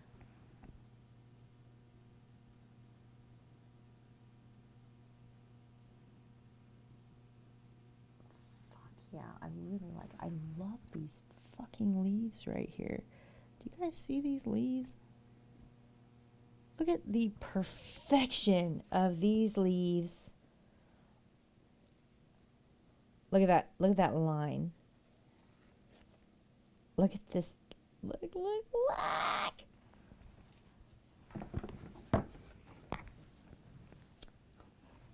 Makes me happy. I like it when shit works out, you know what I'm saying? Makes me happy. All right. I got to scoot you all over here so I can see you. Set up the Discord. Okay, you got to scoot over here. You have to come with me. Come with me. Oh, you don't need to see this. Hold, please. Drink. That's my Wounded Warriors. All right, check this out. Here's our Discord. That's not how I do this. How do I do this? How did I do this before so that...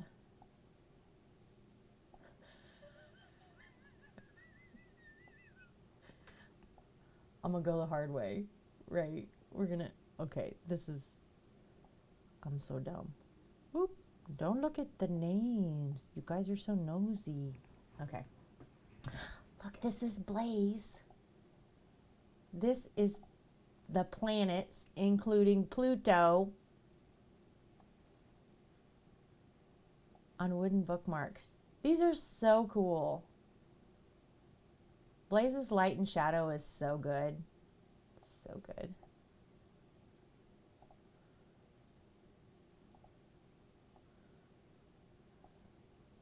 Oh my gosh, I cannot get my shit together here. There you go. I got you. Got you guys where I want you. And then this is all of them together. Look how cool this looks.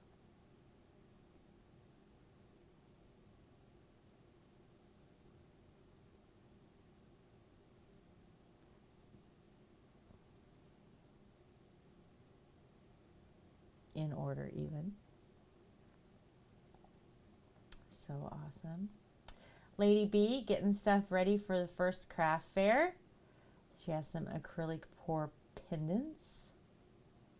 Very nice. I think she's used paint skins for these. There's some really pretty ones in here.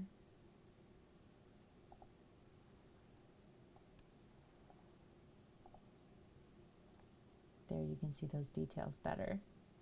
Aren't those cool?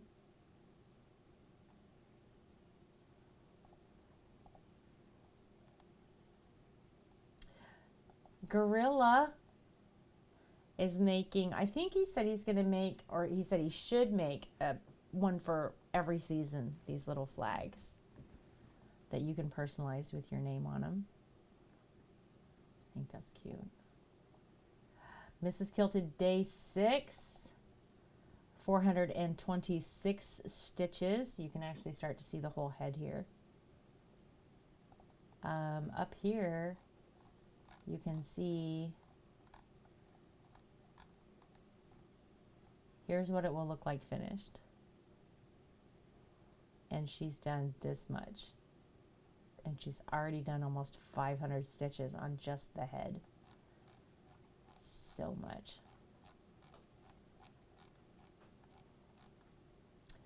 Oh, here you go, Skin Crop. Here's another leather worker.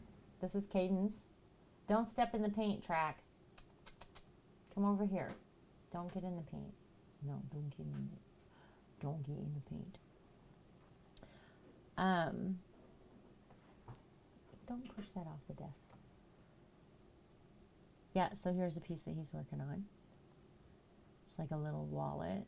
I particularly like something that I loved on Skin's work was the dye. I really think the stroke is cool. Like, that's pretty nice. Craft fairs can be very hit or miss, 100%. And here is Skin Crops. Don't feed the animals. Hey, Beta Beta, did you finally come up to visit us? Halloween display. Skeleton Zoo gift shop. Look at the pins. So you have spiders and what in here? What's in this one? This is so cute. That's a skeleton dog. A skeleton dog howling. Oh my gosh. Look at your little bones.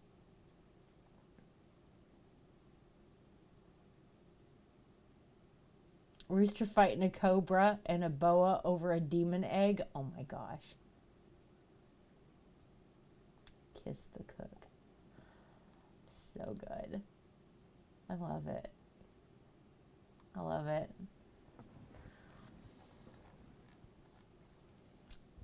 Crack me up. If you go back and zoom in to the right on this one,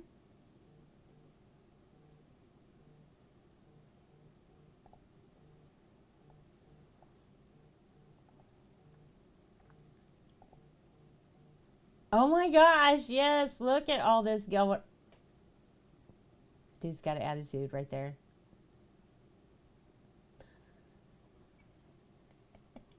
You see this attitude, Trax?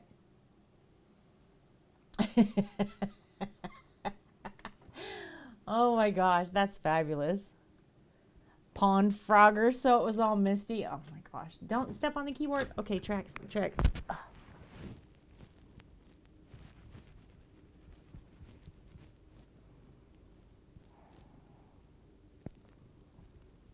Dude. Why are you like this? He don't even care. You know he'll just stretch out like this? Legs up and shit. He don't even care. Just lay here and purr.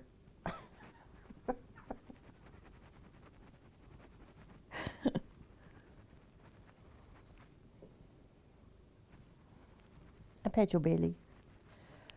A rubber belly. A rubber belly. I know he can't. He's always like this. Beta beta. You gonna get up and say hi to stream? He is. He's always wherever I want to be. You know what I mean? All right. So we are gonna go find somebody and raid them. That's what we're gonna do. Tell me what you guys want to see. You want to see fishing? Do you want to see somebody crocheting? Do you want to see somebody with a laser forge?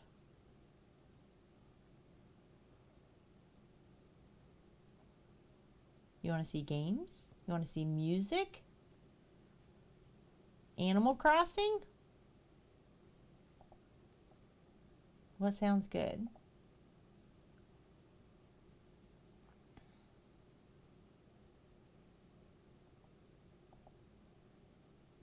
Fishing like in real life fishing? Yeah.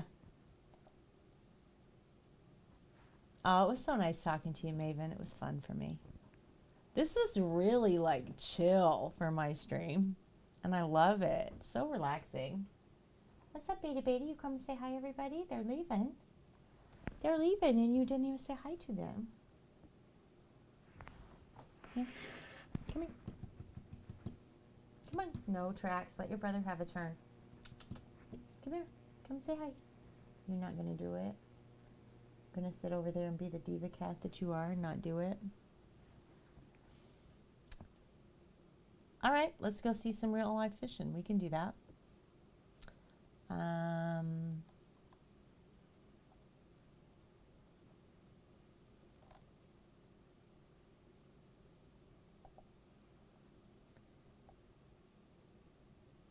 Let me get past these ads and make sure that's what he's actually doing.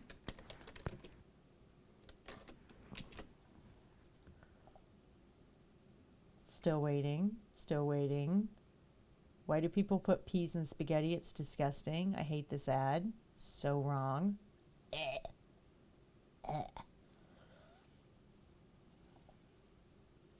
Who does that? Who puts peas in spaghetti? This is 100% not fishing.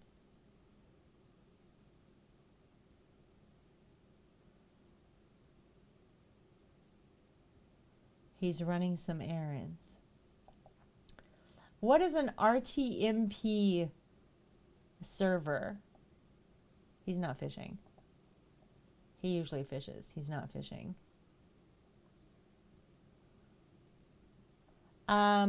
Fish Stalker TV is real life fishing every day. He's great fun. He caught 50 fish today. Yesterday. He caught 50 fish yesterday on stream.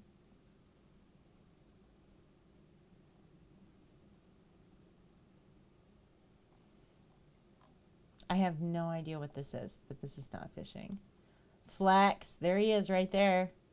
Peas in spaghetti is a nope. It's disgusting. I hate that ad. I can't even watch it.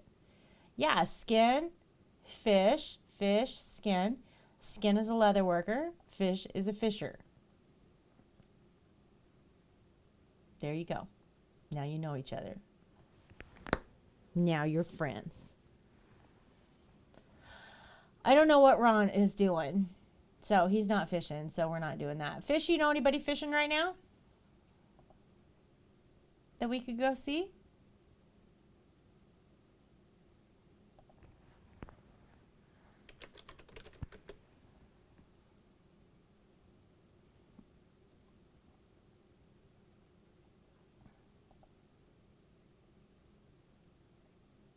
And Skin is an avid fisherman. Yeah, I'm serious. He caught 50 fish in a stream. Who you know?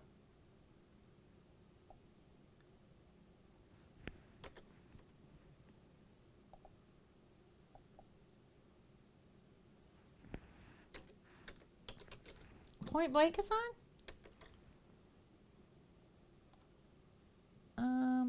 I follow Point Blank.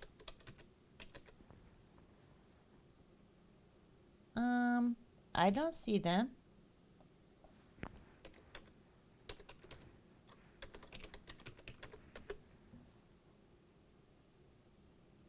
He is on. I do follow him.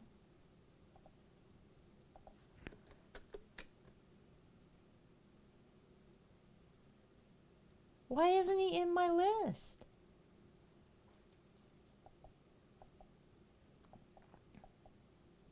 Yeah, I got it. Yeah, I don't know why he's not in my list. All right. Anyway, I'm going to see you guys tomorrow, 4 p.m. Eastern. We are going to work on Pew's soap first. This soap right here that's not done. So that I can get it shipped out to her. And then we're going to continue working on these so we can try and get these done. So I will see you then. Thanks so much for hanging out with me. And you know what? Thanks for just letting me chill and relax with you. I think I needed that. And I really appreciate that you guys just let me do it. Have a good night. Shelly, I'm going to look at your DM before I have dinner. See you tomorrow.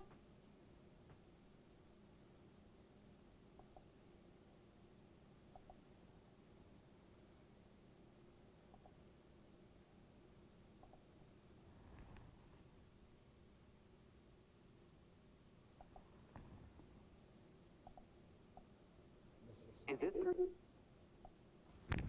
fly fishing right now?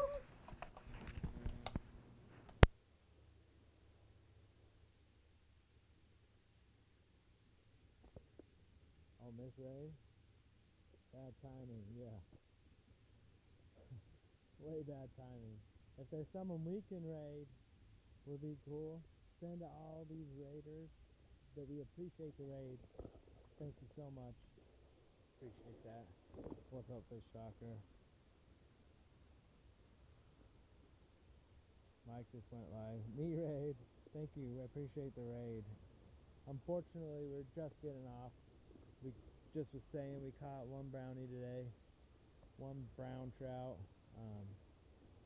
We had a couple on some dries.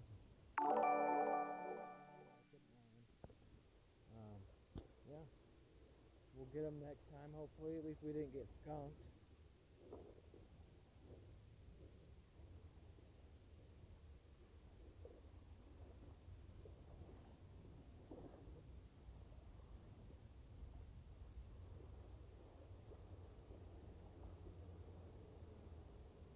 If you want to set up the raid, we can go to Mike. Appreciate that. Appreciate all you guys. Appreciate the follow. Skin Crop. Thanks for the follow. Appreciate that. Thank you so much. Yes, thank you, Sledhead. Yeah, we'll go to Mike. He's probably time flies.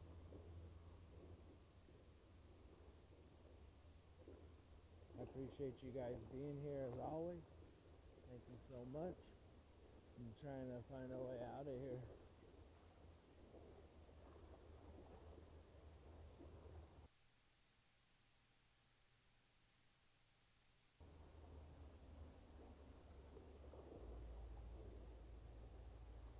We can go to Mike.